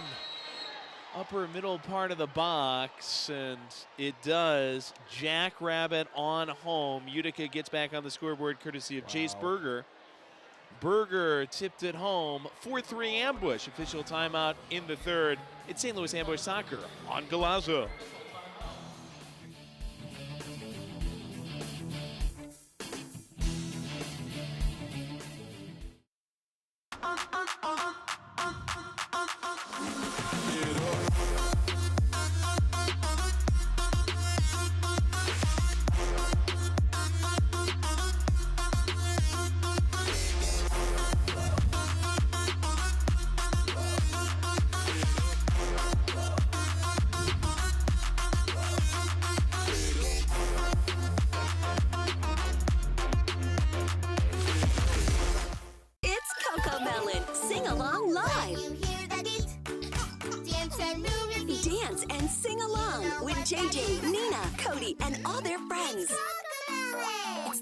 Coco Melon, sing along live.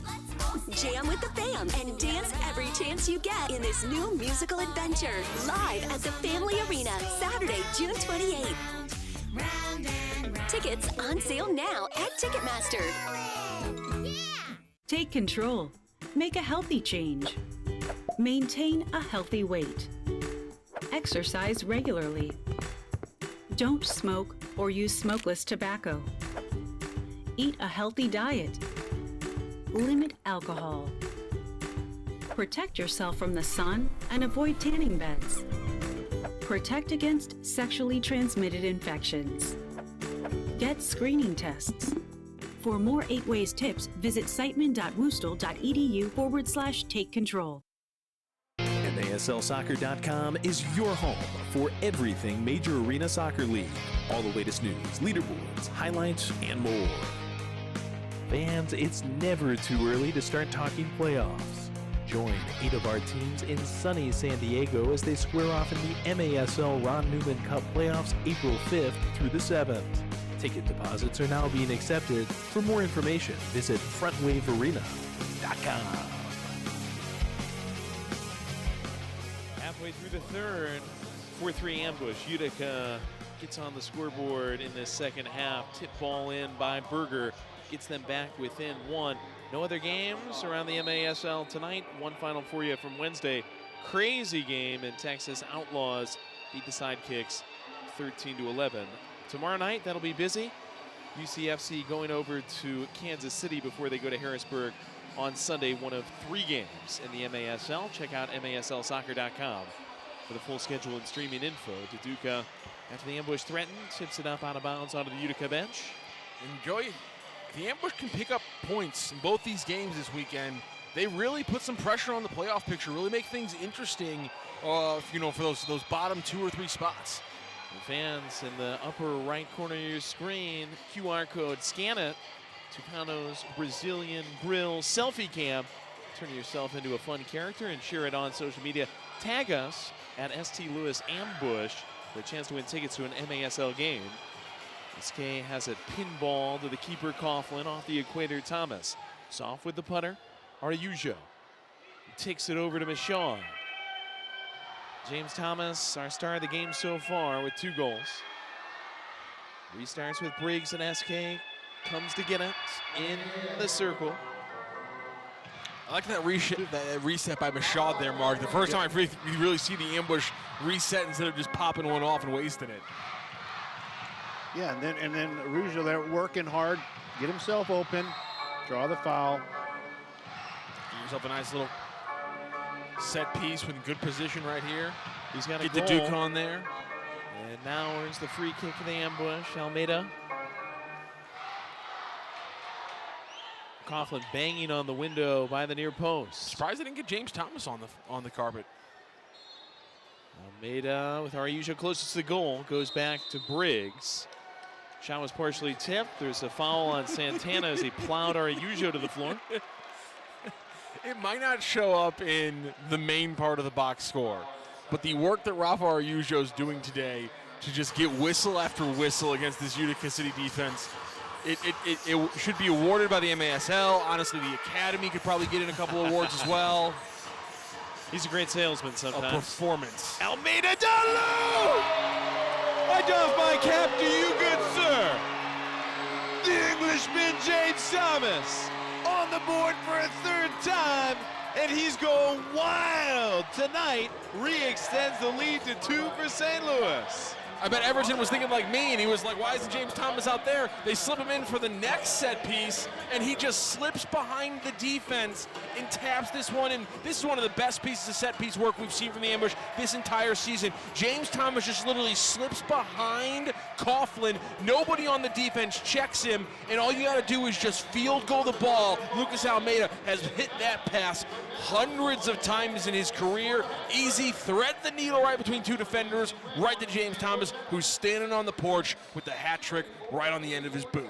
Yeah, Everton's not going to be happy. The wall broke there and opened up, gave him that slot. JT slides in on the back post there.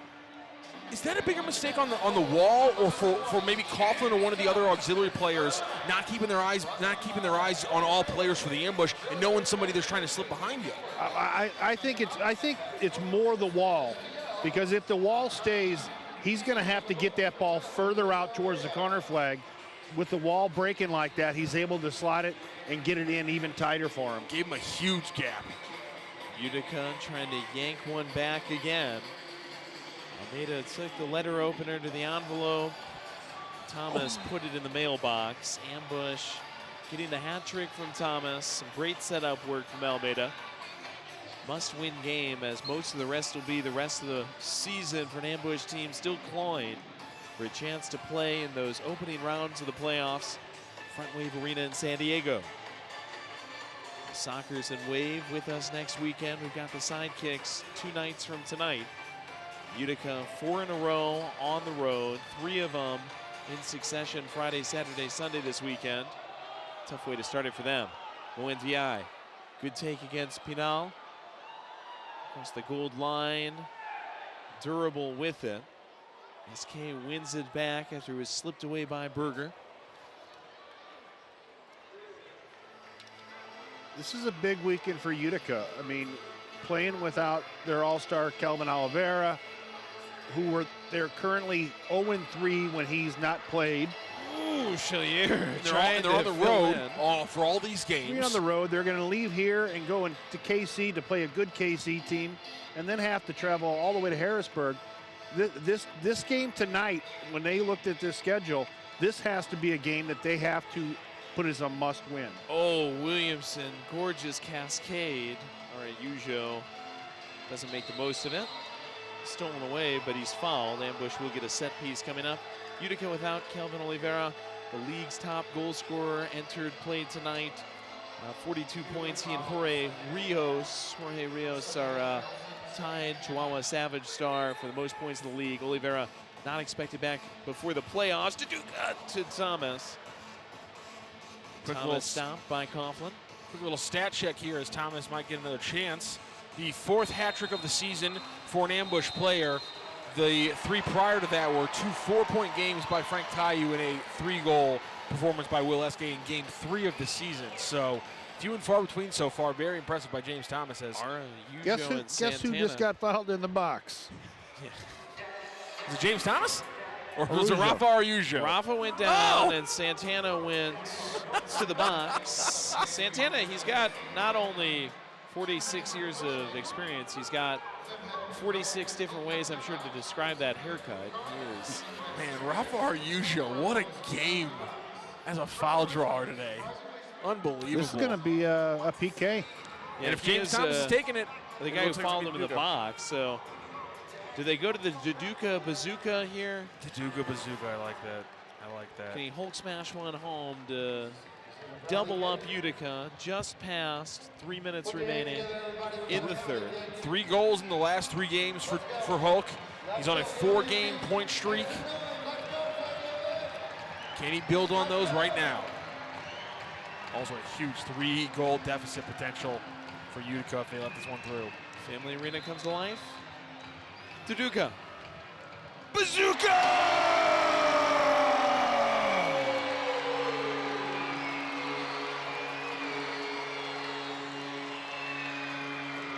Goes to the top of the goal, goes to the top of the board. Ambush 6, Utica 3. Joe, if you're a Marvel fan, you might know it's been a rough month for the Hulk, but nonetheless, the Hulk here for the Ambush having a big month here. 4 goals in his last 4 games, a 5-game point streak, and a big 3-point lead here for the Ambush tonight, 6-3. And he distributes the Siteman Cancer Center souvenir ball, which bounces back onto the field. SK picks it up, and Chile makes sure it gets to the fans. Young fans in the second row. Now, was that a reference to that Harrison Ford movie? It's been a rough month for the Hulk. Was that it? It might have been. You know, we're topical here on this broadcast. It's supposed to be Star Wars night, man. That's true. You're right. It's all Disney, though. You know what? Marvel, Star Wars. You haven't been asking me for my Star Wars facts, and so I had to get another reference in there. Sorry. You understand that, of course. Having to change your reference on the fly. You've been there before. Coughlin. He's the Kylo Ren right now. Hundelt on the block. Slipped a bit as he launches the shot. Laser cannons it into deep space. That one, or just going to try to just shoehorn a Star Wars reference in there? We're upping our Star Wars references on Star Wars night as we close in on the final 17 minutes. Oh, risky play here for Utica. Ooh, SK. Oh, Coughlin's going to get called here. He's got to over him, mocking him, yelling at him, now trying to say, what? We're not still friends? SK Cooley. An extracurricular just shoved down to the carpet, really? And a moment afterward as well. Chile does get called for the foul. Goalies don't like to be hit. It doesn't mean you can push it doesn't mean you can shove the guy back down on the turf without a call.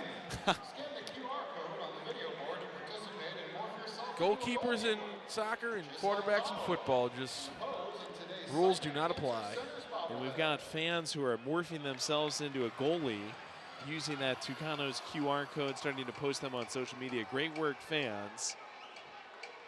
And Coughlin, the goalkeeper, who's been real mad lately, giving to Dantas, and Dantas ends up on his derriere. Dantas is your typical target forward. He works hard to get himself in good positions. I'd like to see Utica play a little bit more like him and work a little harder up top to get himself open more. He's got the captain's armband. Dantas has had some big games lately. One of the players we talked about in the pregame who needed to step up tonight, and so far we haven't really had those big names step up for them. Burger to Dantas. Keaton Wood's back post got over his head.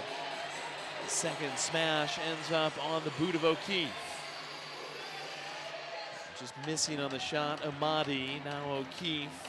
Safety valving SK and Williamson. Off the bench comes Chikunte. Williamson ends up down on the turf. Ambush will start it over from the BJC logo. $1.06 left in the change jar. Third quarter, Ambush have dominated it. We talked about it in the pregame. Only 3 players left on the roster, active roster today, who are double-digit point scorers. De Andrade, Vinicius Dantas, and Sergio Pinal. And so far, Pinal has got an assist, but that's the only point scorer out of those 3 players. You lose your best player, your next 3 aren't contributing. It's hard to win a game. Utica a little diffident without the likes of Oliveira, Bordeaux, Gerson. We won't see them again unless we find them out in San Diego, Oceanside, California during the playoffs. Last year, Utica, we took them on 3 times, and UCFC won every single game. You mentioned no Gerson. It definitely seems like Gerson not being on the injury report. His absence tonight has to do with the schedule compactness that Utica City's facing right now, and Gerson being a veteran who probably they just don't want to push him multiple games on the road within a couple-day span. 10 seconds left in the third. Utica brings on the tank. Less than 5. This should do it. Mo wins it away. 1 second. Does not get the shot off. Now locking up with a Utica guy on the other side of it. Things getting a little spicy here. Mo just needs to head back to the bench. We're up 6-3. That's not the place to get into that. No, it's not. I did like how Pinal was able to sneak up from behind and cause a little ruckus because the ref wasn't there guarding him away. He was able to sneak up behind Mo and give him a couple choice words. Star Wars night headed toward the final credits. Ambush 6, Utica 3. Ambush en route to the victory on the CBS Sports Golazo Network.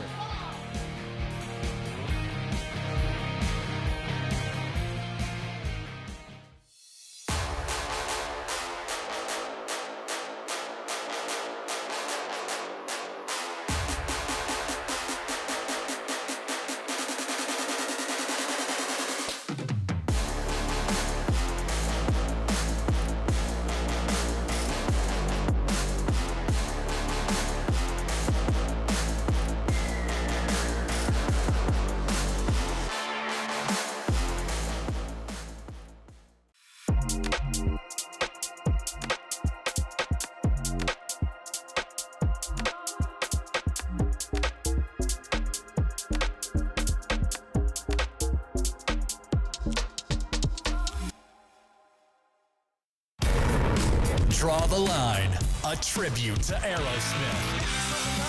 Saturday, August 23rd at the Family Arena. The only Aerosmith tribute band officially endorsed by Aerosmith. A show you'll never forget. Draw the Line with special guests Skid Roses, a tribute to Guns N' Roses and Skid Row. Tickets available at the Carroll House Furniture box office located at the Family Arena or Ticketmaster.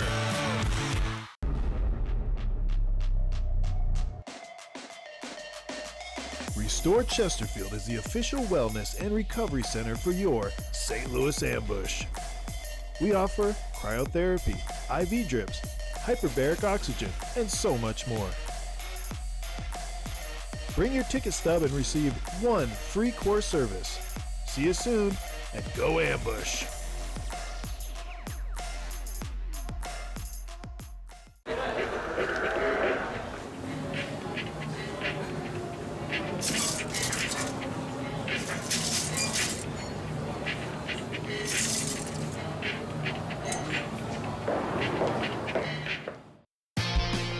Get the latest news on the MASL and your favorite teams by following MASL Soccer on Facebook and Instagram and MASL Arena on X. Catch MASL Monday every Monday night on MASL TV and on CBS Sports Golazo. Alex Bostavansky and Phil Levanko are joined each week by special guests from across the league to recap the weekend's games and discuss the league's hot topics. Disagree with a call tonight?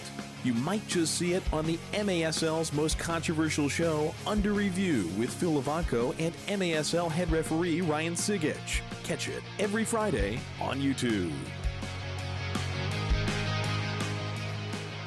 Ambush do well in the third. 4 goals to build a 6-3 lead over Utica. James Thomas has a hat trick. We got a hat trick in the broadcast booth for you tonight. Joey Z alongside Matt Rocchio, Mark Moser. Guys, what's the message in the huddle as the Ambush try to lock up this victory? Lock it up defensively. They've had some opportunities this season where they've had leads going into the fourth, and they haven't been able to hold it. Tonight, they played well defensively. If they keep that up, they can get out of here with the victory tonight. Last year, Nilton De Andrada, one of the players we're talking about needing to step up tonight. You see him right there, number 10. Last year, he was over a 2 points per game player, over 40 points in 21 games. This year, he's just over a point per game player. So we know in this league, Nilton De Andrade can take games over and dominate teams in this league. He did it all last year, but he struggled this year. He struggled tonight.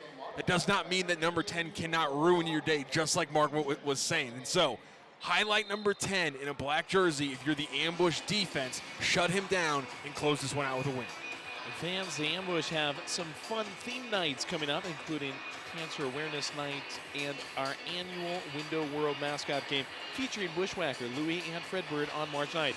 Get your tickets at the Family Arena box office or at Ticketmaster.com. Sunday, Cancer Awareness Night as we partner with Siteman Cancer Center. It's going to be very moving and always a personal and an important night at Family Arena. We do hope you'll join us at 5 o'clock. That action is going to be on MASL TV tonight on Golazo from the CBS Sports Network. Thanks to all of our new fans joining us via Golazo. Alava to Keaton Woods against Hundell. Woods goes down. Whistle comes out. Hundell shoulders shrug. Son of a former teammate of yours, Mark, celebrating that 30th anniversary. What was it like playing with Dylan's dad? He was a phenomenal player. He was the captain of our team, really the glue, and scored a big goal in that final game when we won. This is the 30th anniversary of the St. Louis Ambush Championship in 1995. Kevin Hundell, the 5'9" defender midfielder who was the league defender of the year in 1999 as well. Great to have the Hundelts back in an Ambush jersey after a Michon foul. Amati sluices it wide of the post. Hundell tries to clear. Puello Cortez in his second quarter gave up a couple of goals in the third. Nice distribution to Araujo. Pass on to Hundell, gets tipped and spins to the top of the box. Coughlin still back there in the pale purple.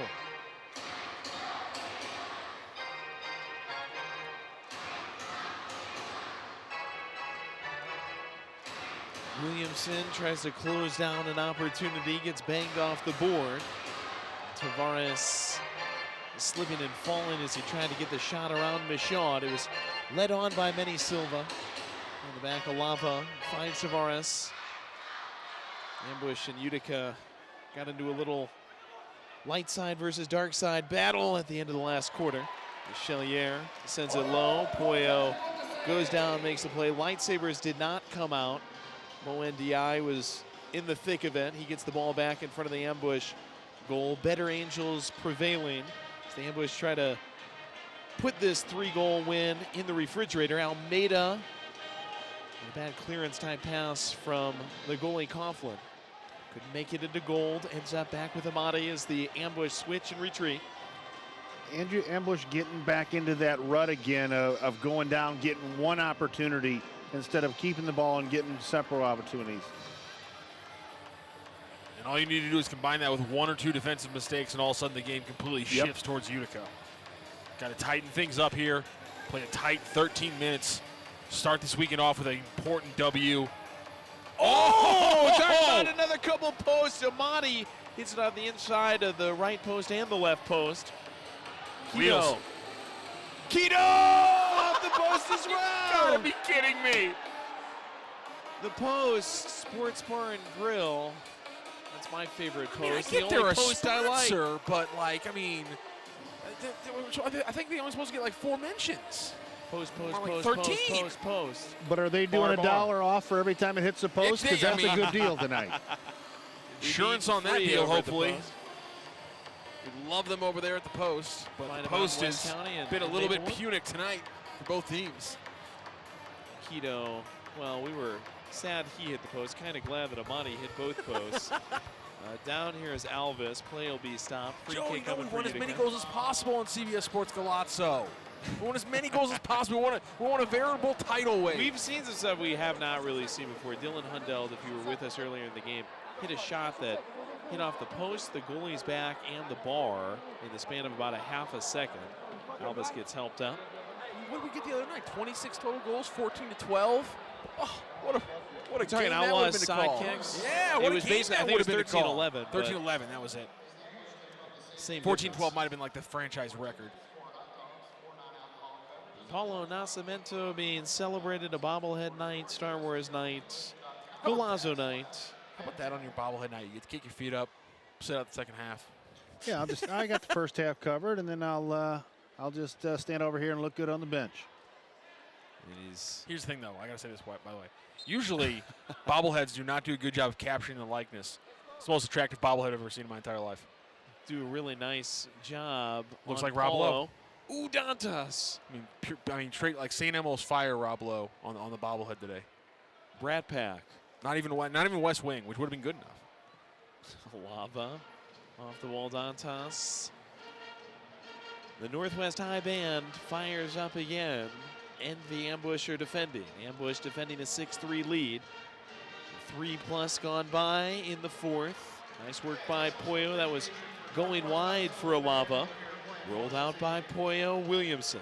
I'd like to edit my asks to the league. I need 3-point scoring marks and live high school bands. Both of those things would make these required. Games, I mean, the just. Can you imagine we had a couple 3-point bangers tonight and we got the live band playing? We get a trombone indoors. What else do you want, Joey? Matt Rocchio, a man who appreciates brass. Amati, a man who does not appreciate wood. With both those posts just a minute ago. Utica trying to find some rhythm and some confidence without Oliveira. All he did was put up 42 points, 29 goals in his first season. He was actually in Kings League in Italy, so he has not played the full season to this point. James Thomas into that steals it away. His points per game is 3.5, Joey. Second place is at 2.6. Yeah, that silly. 0.9 difference between first and second place is a bigger difference between second place and 10th place on the points per game chart. When you look at those numbers, the man's the MVP. Utica gets pushed into the board. D'Andrade! Utica's starting to get some confidence here. Pollo Cortez was over there. He can't get over to the far post as Pinal. taps it in, 6-4, 10-11 left. Can't let him get the big mo here. Momentum potentially shifting. Mark was saying it seconds before Pinal and company were able to bury that goal. Things starting to shift in favor of Utica. They run it down there. The wall is scored. The ball finally falls right into one of your big scores. Again, Sergio Pinal is tied for the lead on this team now that Olivier is out with 19 points this season with De Andrade, and he comes up big in that moment. We talked about what do we do here in the fourth for St. Louis. You got to defend well, but you can't fall back. You have to continue to play and go forward to try and score, and they're not doing that right now. Field's a little too small to just kill the game with that kind of tactic, isn't it? Well, and this is a good, skillful Utica team that if you give them the opportunity to knock the ball around, they will make you pay. Again, guys like Andrade and Pinal, they have put up numbers in this league. They might not be having the season you want, but the skill's there, and if you give them a chance, they'll take it. Woods, yanked away by Almeida. Good defense on Woods. He's a player that could have been dangerous today, getting the start. 4 goals, 5 assists this season. Santana recyclage catches a bump from Araujo. Oh! Runs into Araujo. Hand in pocket. He comes out of pocket to grab Araujo's hand and help him up. I hope the cameras were able to catch every bit of this moment in exchange. Donnie's going to throw the challenge flag. He wanted a card. I thought they were going to give him a card, and they said foul, maybe saying that Araujo went down kind of easy. Now, Santana and him have both been making last-minute cases to beat Timothée Chalamet for his performance in Dune 2 for Best Actor Award at the Oscars. It's going to be looked at. We're going under review. Each team has now used the challenge once. Utica was not successful with theirs. They have no more in the pocket. Here's the thing. This is tricky because, in my opinion, I think that play specifically, Rafa Araujo should be penalized for embellishment with the way he's trying to draw a foul on that play. Honestly, I think that was an egregious bit of flopping by Rafa to try to get that one. At the same time, that kind of retaliation after the call where you run into him with your shoulder like that, that is inexcusable as well, coming from Utica City. And as they look at it, they may wind up doing a penalty on the first foul here where he runs him from behind. Yeah. Right here. There's no need to have this foul right here. That is.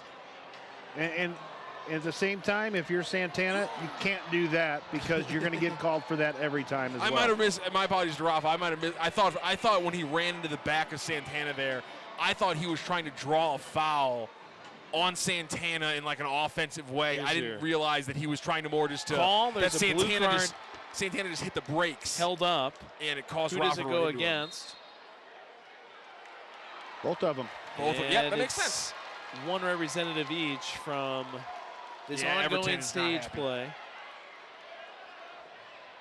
Everton's not happy. He could not believe that call came from the officials. But I mean, I like the call. I mean, he does stop short, which causes Rafa to run into him.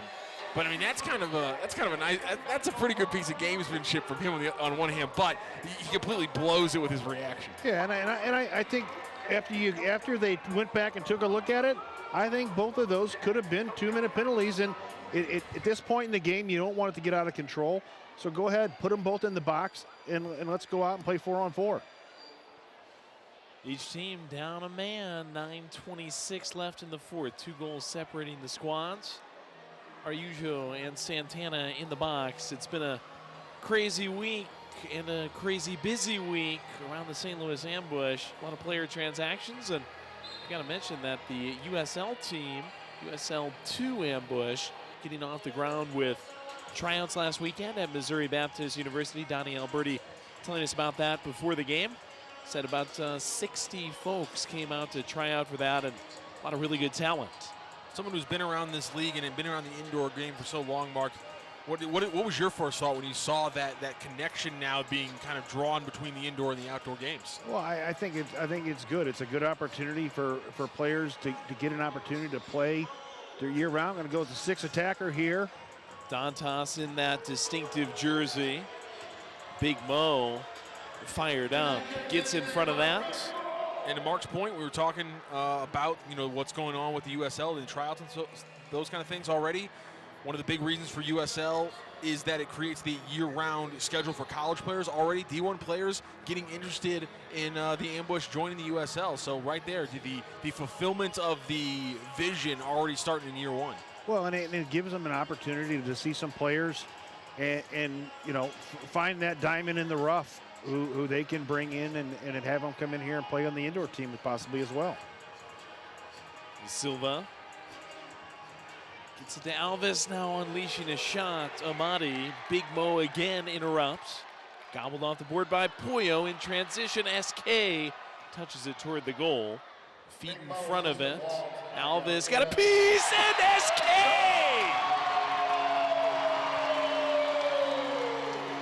Elf on the shelf. 2 tonight for the Chile one. On what angle?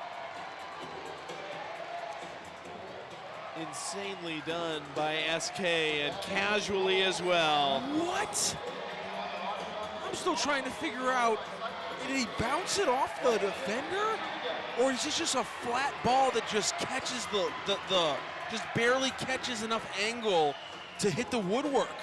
I mean, that is the sharpest possible angle you can shoot the ball from and put it in like that, Mark. And to hit it left-footed from that angle. If it was on his right foot, it's a little different. But left-footed from that angle, wow. That is an insanely technical goal from Chili Willie SK to take the lead back to 3 goals. Man, that was impressive. We've seen him put some sharp angle goals away, but that is the sharpest we've ever seen. Hundelt got it away from Dantas, who's still out there as the 6th attacker. That 6th attacker decision by former Ambush head coach Everton Morera. Is it too early to go to it? Maybe he just proved it is. Alves saved a goal, but a bad clearance type pass into the corner to Dantas ultimately led to the SK crazy finish. Credit to Dylan Hundett as well with that assist. Extends his point streak to 5 games. Utica trying to get it back quickly. Pass runs by Dantas. That Yuri speed could really change the game here. Amadi! Kick save, Puyo. These are not the drones you're looking for. Second into Williamson. Ambush doing a great job to get in front of shots as of late. Dantas tracks it. Santana and Araujo out of the box. He needs to keep himself, calm down a little bit. Can't afford to take a penalty or a stupid foul here. It's probably actually bad for him that they have the 6th attacker because he smells blood in the water right now. He's thinking, I can press and put this game away. I don't know if you're going to get him to shift off either. Well, and he's not running right now. It's crazy. And when the referees went back and looked at the other one, they realized they made a mistake there. They missed that foul. Well, now they're keeping their eye on him. So anything he does could be magnified, and they're going to get it. You cannot, at this point, take a penalty. Williamson foul. Looks like we do have a timeout. 7-4 ball game at the Family Arena in St. Charles, just outside of St. Louis, Missouri.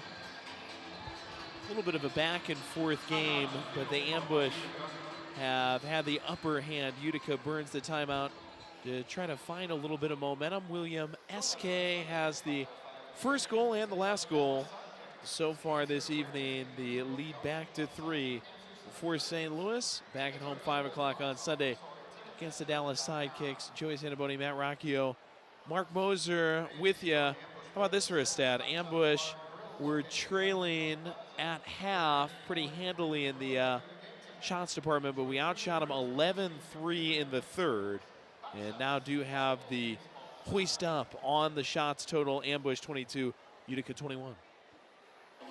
Yeah, the Ambush came out second half and really created themselves some good opportunities and put a bunch of shots on goal.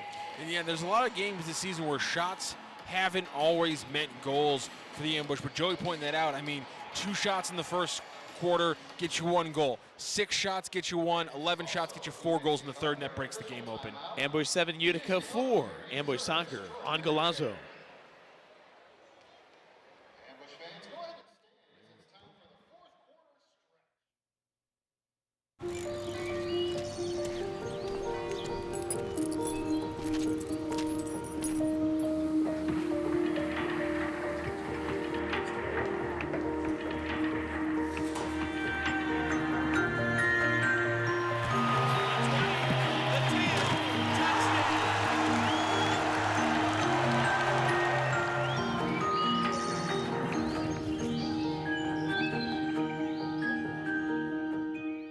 1, 2, 3, 5!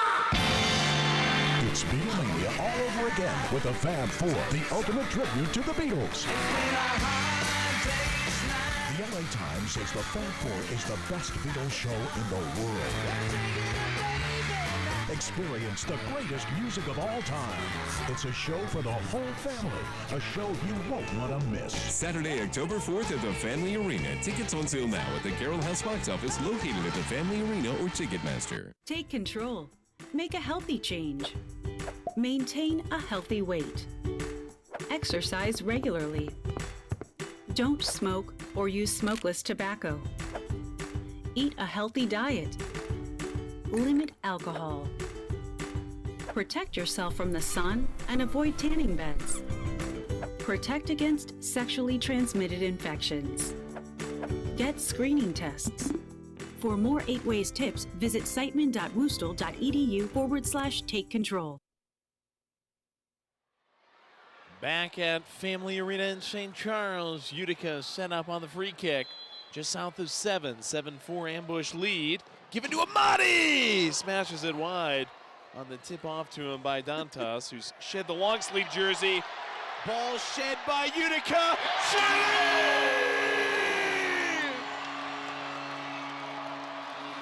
Visits the haberdashery! We got 2 hat tricks! Thomas and SK, each with 3! And suffice it to say, earlier when I told you they'd only had 3 hat tricks going into this game, easy to say that 2 of those did not come in the same game. For the first time this season, we've seen the Ambush rack up 2 hat tricks, and they've only gotten 8 total goals. We've seen some impressive point totals from the Ambush this year. Usually, they've had to spread out the goals. Here though, 2 huge games from William Eske and James Thomas, and again, 2 of those 3 hat tricks coming in were by Frank Tayu, who is not here anymore. One of the leading scorers in the league, Frank Tayu, not here anymore. But the offense wasn't clicking at the level they needed to. He's gone, and then you have 2 of those players who needed to step up when he's gone, step up for hat tricks against a team that's above you in the standings. This is a huge night for the Ambush offense. Chile takes away the bad pass from Coughlin.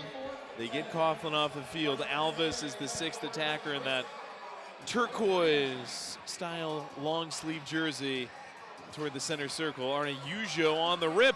Araujo! You can use your hands back in the box. Alvis picks it up off the wall. Well, nothing assured yet, but it's a double cheeseburger on the scoreboard right now. Ambush 8, Utica 4. Thomas and SK, nothing short of brilliant. I got to throw out some credit to Everton Barrera, too, because he pulled the trigger early on the 6th attacker. It's not working, but he just kind of has to do it the rest of the game. And I kind of respect the fact that he's still doing it instead of turtling up and saying, all right, we'll try to win this game in a way that's just not going to work. Ooh, yeah, at this point, you have to continue to go with it. We're going to get 8 minutes of the 4th with an extra attacker, no goalie. It's a wild end. But again, he pulled the trigger early, and he's got to stick to it. That's a good thing about coaching. Sometimes you make a mistake, but I like when you stick with your guns and you got a game plan. Yellow card. Alvis spilled, and this is the first yellow we've seen tonight. We're going to stay even strength both teams, but SK's on for a 5.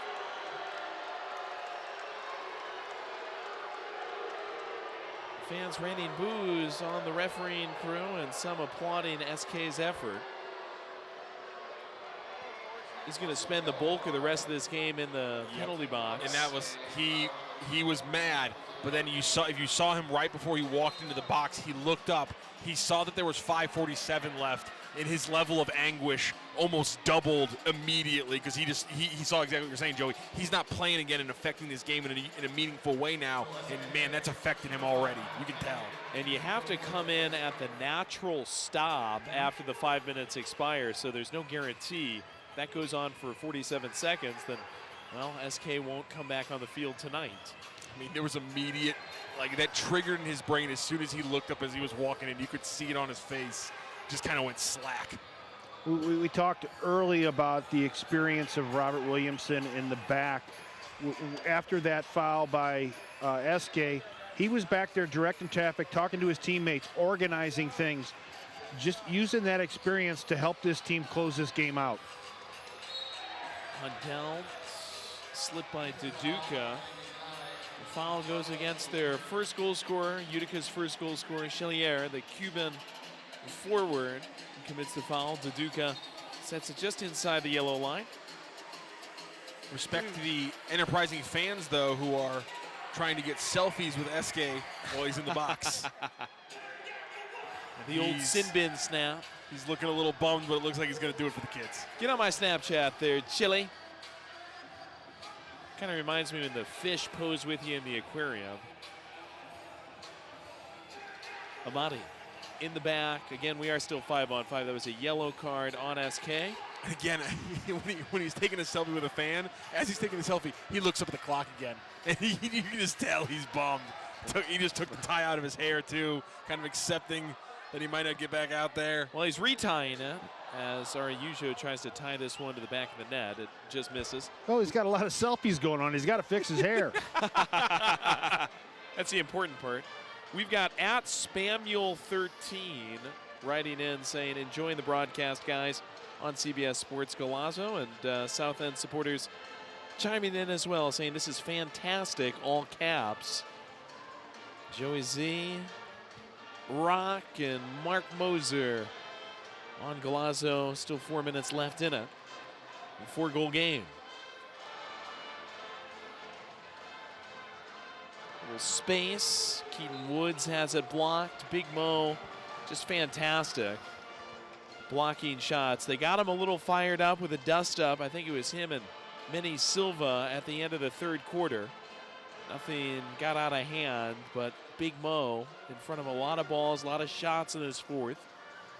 And ever since that moment, Joey, all of Big Mo's reactions have been Big Mo reactions because he's fired up in this game. He wants to close this one out, and every time he's gotten his foot on the ball since then, he's had a reaction afterwards. Everton calls a timeout for Utica.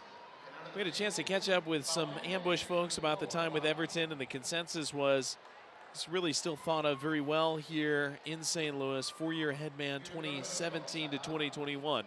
But the guys would not mind beating him, and on the road to that, Jeff Locker, our head coach now, huddling him up.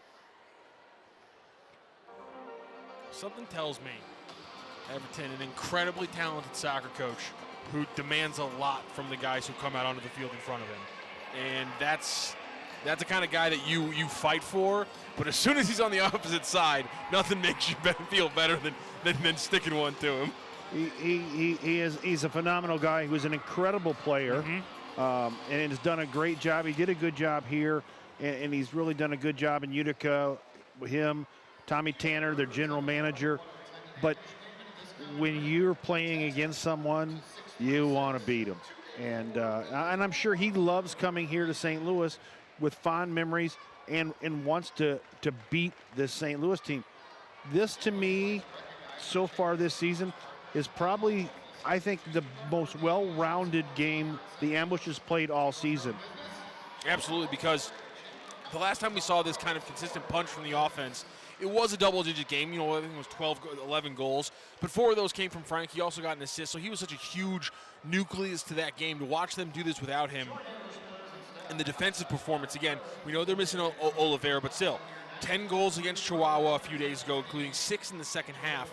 And they only have 4 so far today, and one of them's come on a defensive mistake. Another one's come because they've had the 6th attacker out there already. And so, you know, they're not really formulating that usual, you know, in-play offense, which just speaks to how good the Ambush defense has been. I agree with you, Mark. I think the most well-rounded game we've seen from them this season. Would be the 5th win of the season for the Ambush, 3rd at Family Arena. Woods leaving. Dantas off the wall. Gets smacked by Amadi high and wide. Ambush out of the back. Goalkeeper distribution coming. Ambush well above our goals per game scored average for the season. That's 5.1 and well below our goals allowed number. That's 6.9 goals per game allowed this season. Only 4 tonight for Utica. Thrown out by Pollo. Overrun by Dantas. He might be hurt. Utica tries to feed in from the corner. Dantas limping, holding the hip back toward the bench. Chelier, as Thomas gets knocked down, emerges with it. Spins it outside. Woods thwarted quickly by Mo. Alves comes through. Dantas remained on the field in the corner. He got the ball, but the whistle does bring it to a stop. Big Mo on the foul. We'll set him up further back. Going into this game, we talked about how these teams would react. St. Louis with some changes personnel-wise. Amati changes scoreboard-wise. Hammers one lower corner off to the right of Pollo Cortez. Maybe gets Utica back in the game, back within 3:03 to go. But the Ambush with the changes, they have looked good, and hopefully for them, this is a confidence booster for them that, hey, we're going to be okay. We're going to get on a roll here. 9th game of the year for Amati this season. That is already goal number 4 for him. Hard to imagine any of the other ones have been that impressive as well. Outside of his right foot as he just blitzed that one through. Yuri cited for a bad foul. Fans banging on the glass. Bad call. Maybe not a bad foul, but probably a bad call. Santana coming forward with it after drawing that foul. Transition time. Alves outside Woods. Gets by O'Keefe. Did that get tipped up? It looks like yes, indeed.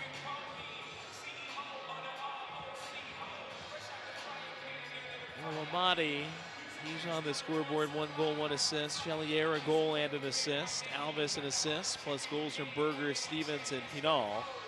Utica still in it. Corner would go a long way. Dantas to the joystick. Through, has a friend, and they've got another goal. De Andrade settles it down and sends it into that same corner. 8-6, 2:39 still on the clock. 26 goals in 21 games last year. You knew at some point that De Andrade was going to make his mark on this game. Is it too little, too late? As we now have the change from Utica City as the goalkeeper Coughlin's back in with 2.5 minutes left in a 2-goal game. Gut check time for the Ambush. Played great tonight. Suddenly the lead has shrunk down to a deuce. Santana, header back. Stevens fails to control. Terrible pass. Taduka whirls it in.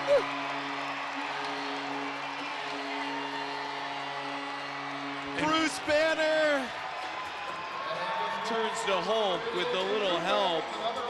Bad miscue by Utica.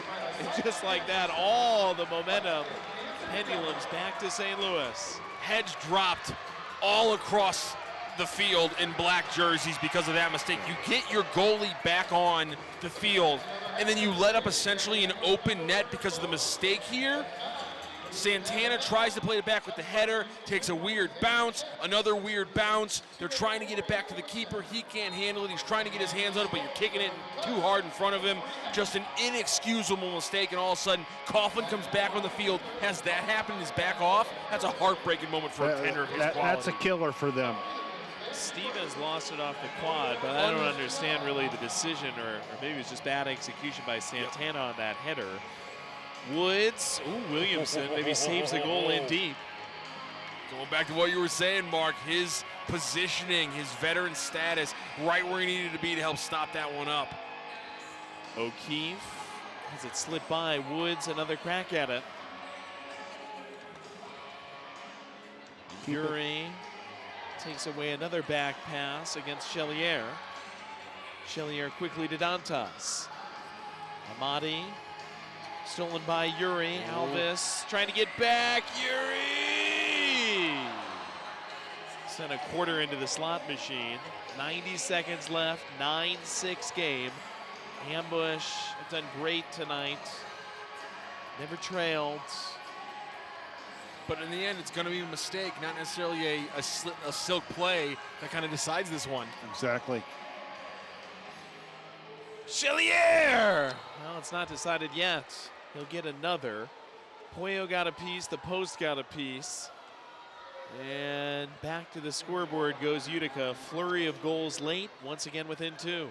It goes back to that tendency that happens a lot, especially when you're up by a couple goals. They pull their goalie, and you scored a couple goals against their 6. Everybody wants to go take the shot. They're going to score the goal. Sometimes you have to keep the ball, take it down there, kill some time. You can't keep giving it back to them because this Utica team can knock the ball around, and we're seeing that here with the 6 attacker. And much like it kind of looked like a power play there, everything's spread out. You're umbrella defensing. They get a ball into the middle, and that's what breaks things open. Yep. Utica gets it under control in the back. Tavares. Under 60 seconds. Long ball from Alava. Touchback by Amati. Santana is Alvis, the extra attacker, gets back on. Amati. De Andrade bangs it off the wall. Woods gets it right back from Dantas. Uncorks the shot too high. De Andrade, 36 seconds. Give back Alvis. Fakes a shot. Araujo slips a bit. Dantas! Oh, it went in. Oh! It banged out, but it went in. What? And it is a 9-8 game with 30 seconds to go. A stunner. We're back within one with a half minute. What a goal from Vinicius Dantas. Special name for a Brazilian Vinicius nowadays. And man, stepping up and making it look easy with an incredibly difficult goal. Breaks it off the inside of the woodwork so it counts. Good back to a one-point game. Well, and on that shot, Dylan Hundelt's coming out to block that. That's a really, because your instinct is you want to pull up. You don't want to foul through. You want to hurt your, and he fouled straight through and just crushed that into the corner. That was an absolutely just insane goal from Dantas. Like you're saying, he's got him just charging straight through, and Dantas still full-fledged kicks it, and he took a shot on that one, too. Yeah, I mean, he took his chance there. There's a chance he could, foul through, wind up hitting his leg. Instead, he just goes for it and crushed it right in the corner. And, man, you saw it. I don't know if you guys were watching it, but Will Eske not doing great in the penalty box as this game is slipping away from his team while he has to sit there and just watch it. You can tell the anxiety of the moment getting to him a little bit. And now that we're 17 seconds past and there's a natural stop, he should be able to come back on. Should be able to be right. And he's not in the box any longer, so he's part of that huddle with Jeff Locker. Timeout on the field for the ambush to get our bearings about us. Suddenly, Utica has made this very interesting. It should be 8-6. They made a terrible mistake. It should have been 8-6. It became 9-6. Taduka scored on a bad back pass. Undeterred, Utica has made it 9-8. Spirit of St. Louis Dancers rallying the fans for this final push, final 30 seconds on Galazzo. If we do somehow end up tied, it's a 10-minute sudden death overtime period. After that, a shootout. Though the ambush have not gone to a shootout at home yet this season, or on the road for that matter. It's been quiet, and we haven't talked about it because it hasn't, the moments haven't been huge, but the game by Chelier, number 99, has been so crucial. He got one of the only early goals when they were actually creating some offense. He jumped on the mistake that the ambush had for that first goal. I mean, he has been a game-changing player. All these guys we've talked about for the ambush stepping up with their hat tricks. Chelier stepping up for this team without their leading scorer. He's been huge tonight. Of course, he's out there on the carpet for these final 30 seconds potentially. It's Taduka, Williamson, Axel, Dillon, and Chili out of the box. After a yellow card where he got in a little kerfuffle, said some things to the referee. Back on the field for the first time since 5:47. Ambush out of the back. Hundelt gets it stuffed. Williamson, 20 seconds. Long ball. Alvis wants a chance to grab it with the hands. Dantas quads it back to him. Under 15. Chelier. Ambush defending the 9-8 lead. 8 seconds. Dantas, SK, 5 seconds. Tumbles back out to Alvis. Stopped by Axel. That's it. Ambush win. Wasn't the prettiest final 30 seconds, Joey, but it got the job done. The ring around the arena says W, and that's all that matters. 2 hat tricks in the game, one by Will SK, one by James Thomas. Star Wars characters flooding out on the field. Chewie, Stormtroopers, Ewoks coming on out to the turf to celebrate with the ambush as we pick up our 5th win of the season. 3rd at the Family Arena. This is going to propel the ambush up a few points to 15. Utica, they're going to stay stuck at 28 points. Started 5th in the league. They will go to 9-6 and 1 on the season. Wow, what an evening. Family Arena in St. Charles. Joey Zanaboni, Matt Rocchio, Mark Moser.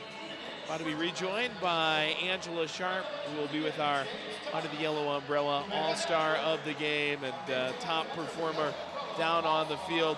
Mark, your reaction to this victory tonight? I think there's a lot of good things for the ambush, but at the same time, they're going to have to take a look at how they defend the 6 attacker and how can they close out games, because you can just see Utica building momentum and confidence. They have to be able to start putting games away. They're good enough to get leads and go into the 4th quarter. They got to now figure out how to close games out. Tommy, you've heard this before about a St. Louis soccer team, but they're great at playing hectic. They're not very good when they have to slow things down and play calmly. If the game calls for calmness, this team struggles. When it's hectic, when it's chaotic, when things are moving at a breakneck pace, that's when they can win games. But when you're up by 5 in those kind of situations, you can't afford to keep playing the ball chaotically. They have to learn, like you said, to kill these games when they take a lead. Fans about to join the players on the field as well. Tables being set up for an autograph session with our Sumner 1 posters. Find out more about our Sumner 1 poster series at STLambush.com. Angela has Paulo down on the field. Now, my only question is it the bobblehead or is it the real guy? Looks like it's the real guy. Angela and Paulo down on Axios Field. All right, I am down here with our interview, post-game interview. We've got Paulo. First of all, we're going to talk about the bobblehead that fans got when they got in here. This is you, all right? I want your first reaction when you saw it. What was your first reaction? Well, it was a good emotion. I think it's great. Thanks so much for Sidemen to put that together. I hope the fans like it, and I love it. I mean, I feel like it really is a good likeness of you. Here, can you do that pose for us? There you go. Yeah, that right there is the perfect pose for that. Let's talk about this game. The last time you guys played this team, the score was very lopsided in the wrong direction for you guys. This time you guys came out, and I don't think the score truly shows how dominant the Ambush were in this game. What do you think gave you guys that edge today? Utica is a very good team. They have a good power in attacking, and that's they prove on the 6 attacker. Always a hard game, and they have been doing very well. They lost one of the best players in the league. We have been moving the roster, so got us confidence. I think we still can make the playoffs. So please support us. We're gonna play hard on Sunday as well. So I would like to see everybody here, and with a good win, you can make it. Was actually going to be my next question. Are you guys thinking about the playoffs? And you are. You still have that in your eyesight. For sure, we're gonna play Dallas. Dallas is, I think, after that win, maybe you are together tying on the standards. So if you get a win on Sunday, you can definitely make playoffs. Issues.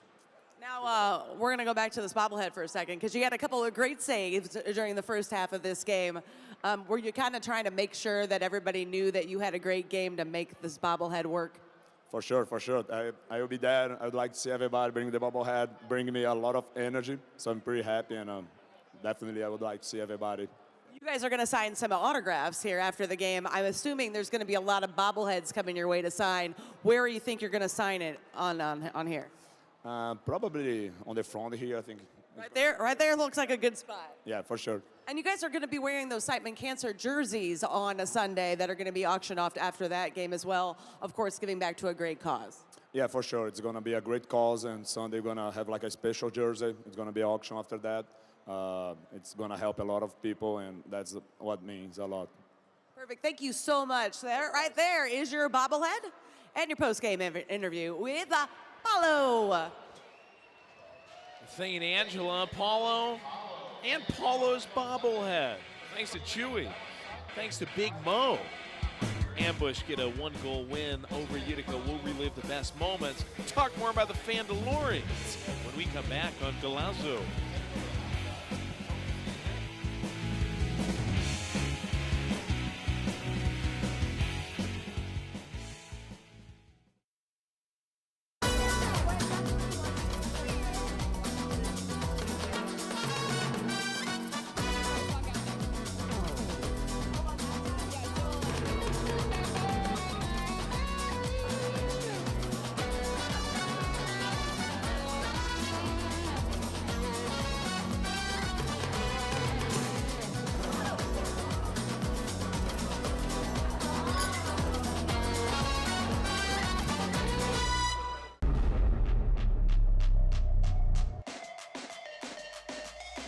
Restore Chesterfield is the official wellness and recovery center for your St. Louis Ambush.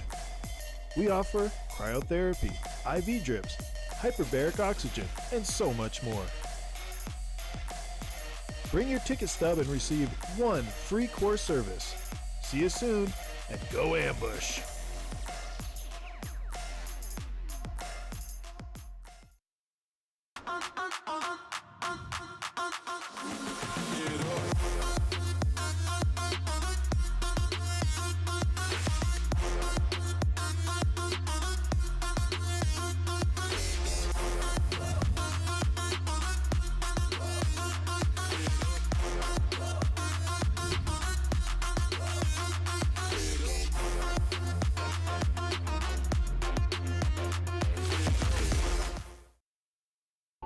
The wait is over. The 2025 MASL season is here. Bigger and better than ever. Get ready for high-speed action, jaw-dropping goals, and fierce competition as your favorite teams battle it out on the field. With intense rivalries, unforgettable moments, and new stars rising, the MASL delivers excitement every week. Get your tickets now and be part of the excitement, because this season, the action is non-stop.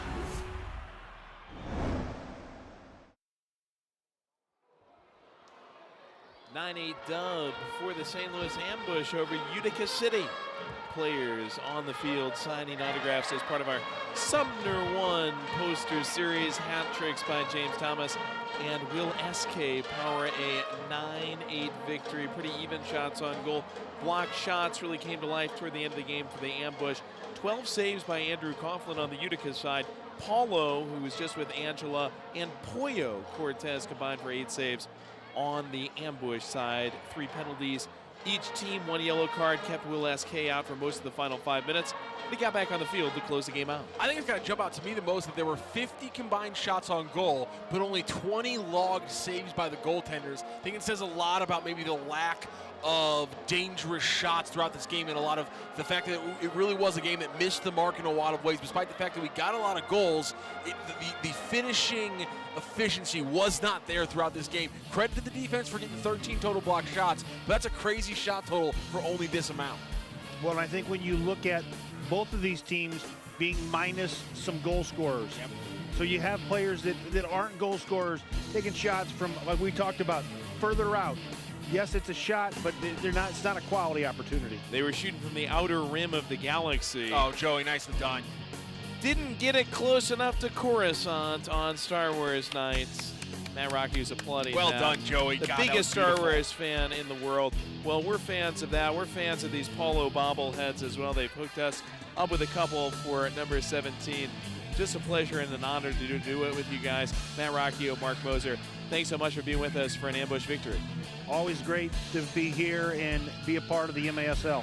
Thanks, everybody out there on CBS Sports Galazzo. Come find us on Sunday.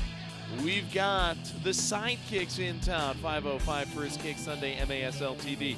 Until then, for our great crew, John Elam, our producer, his entire staff, I'm Joey Zanaboni saying so long and good night. It's an Ambush winner on Galazzo.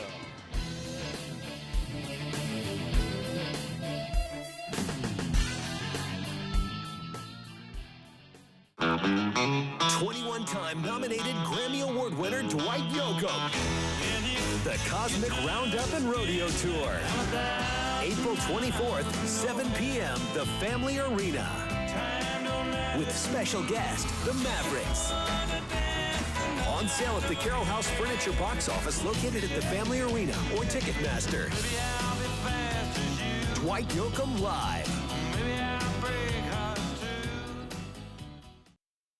Indoor soccer fans, it's time to unleash a giant leap for fandom. Introduce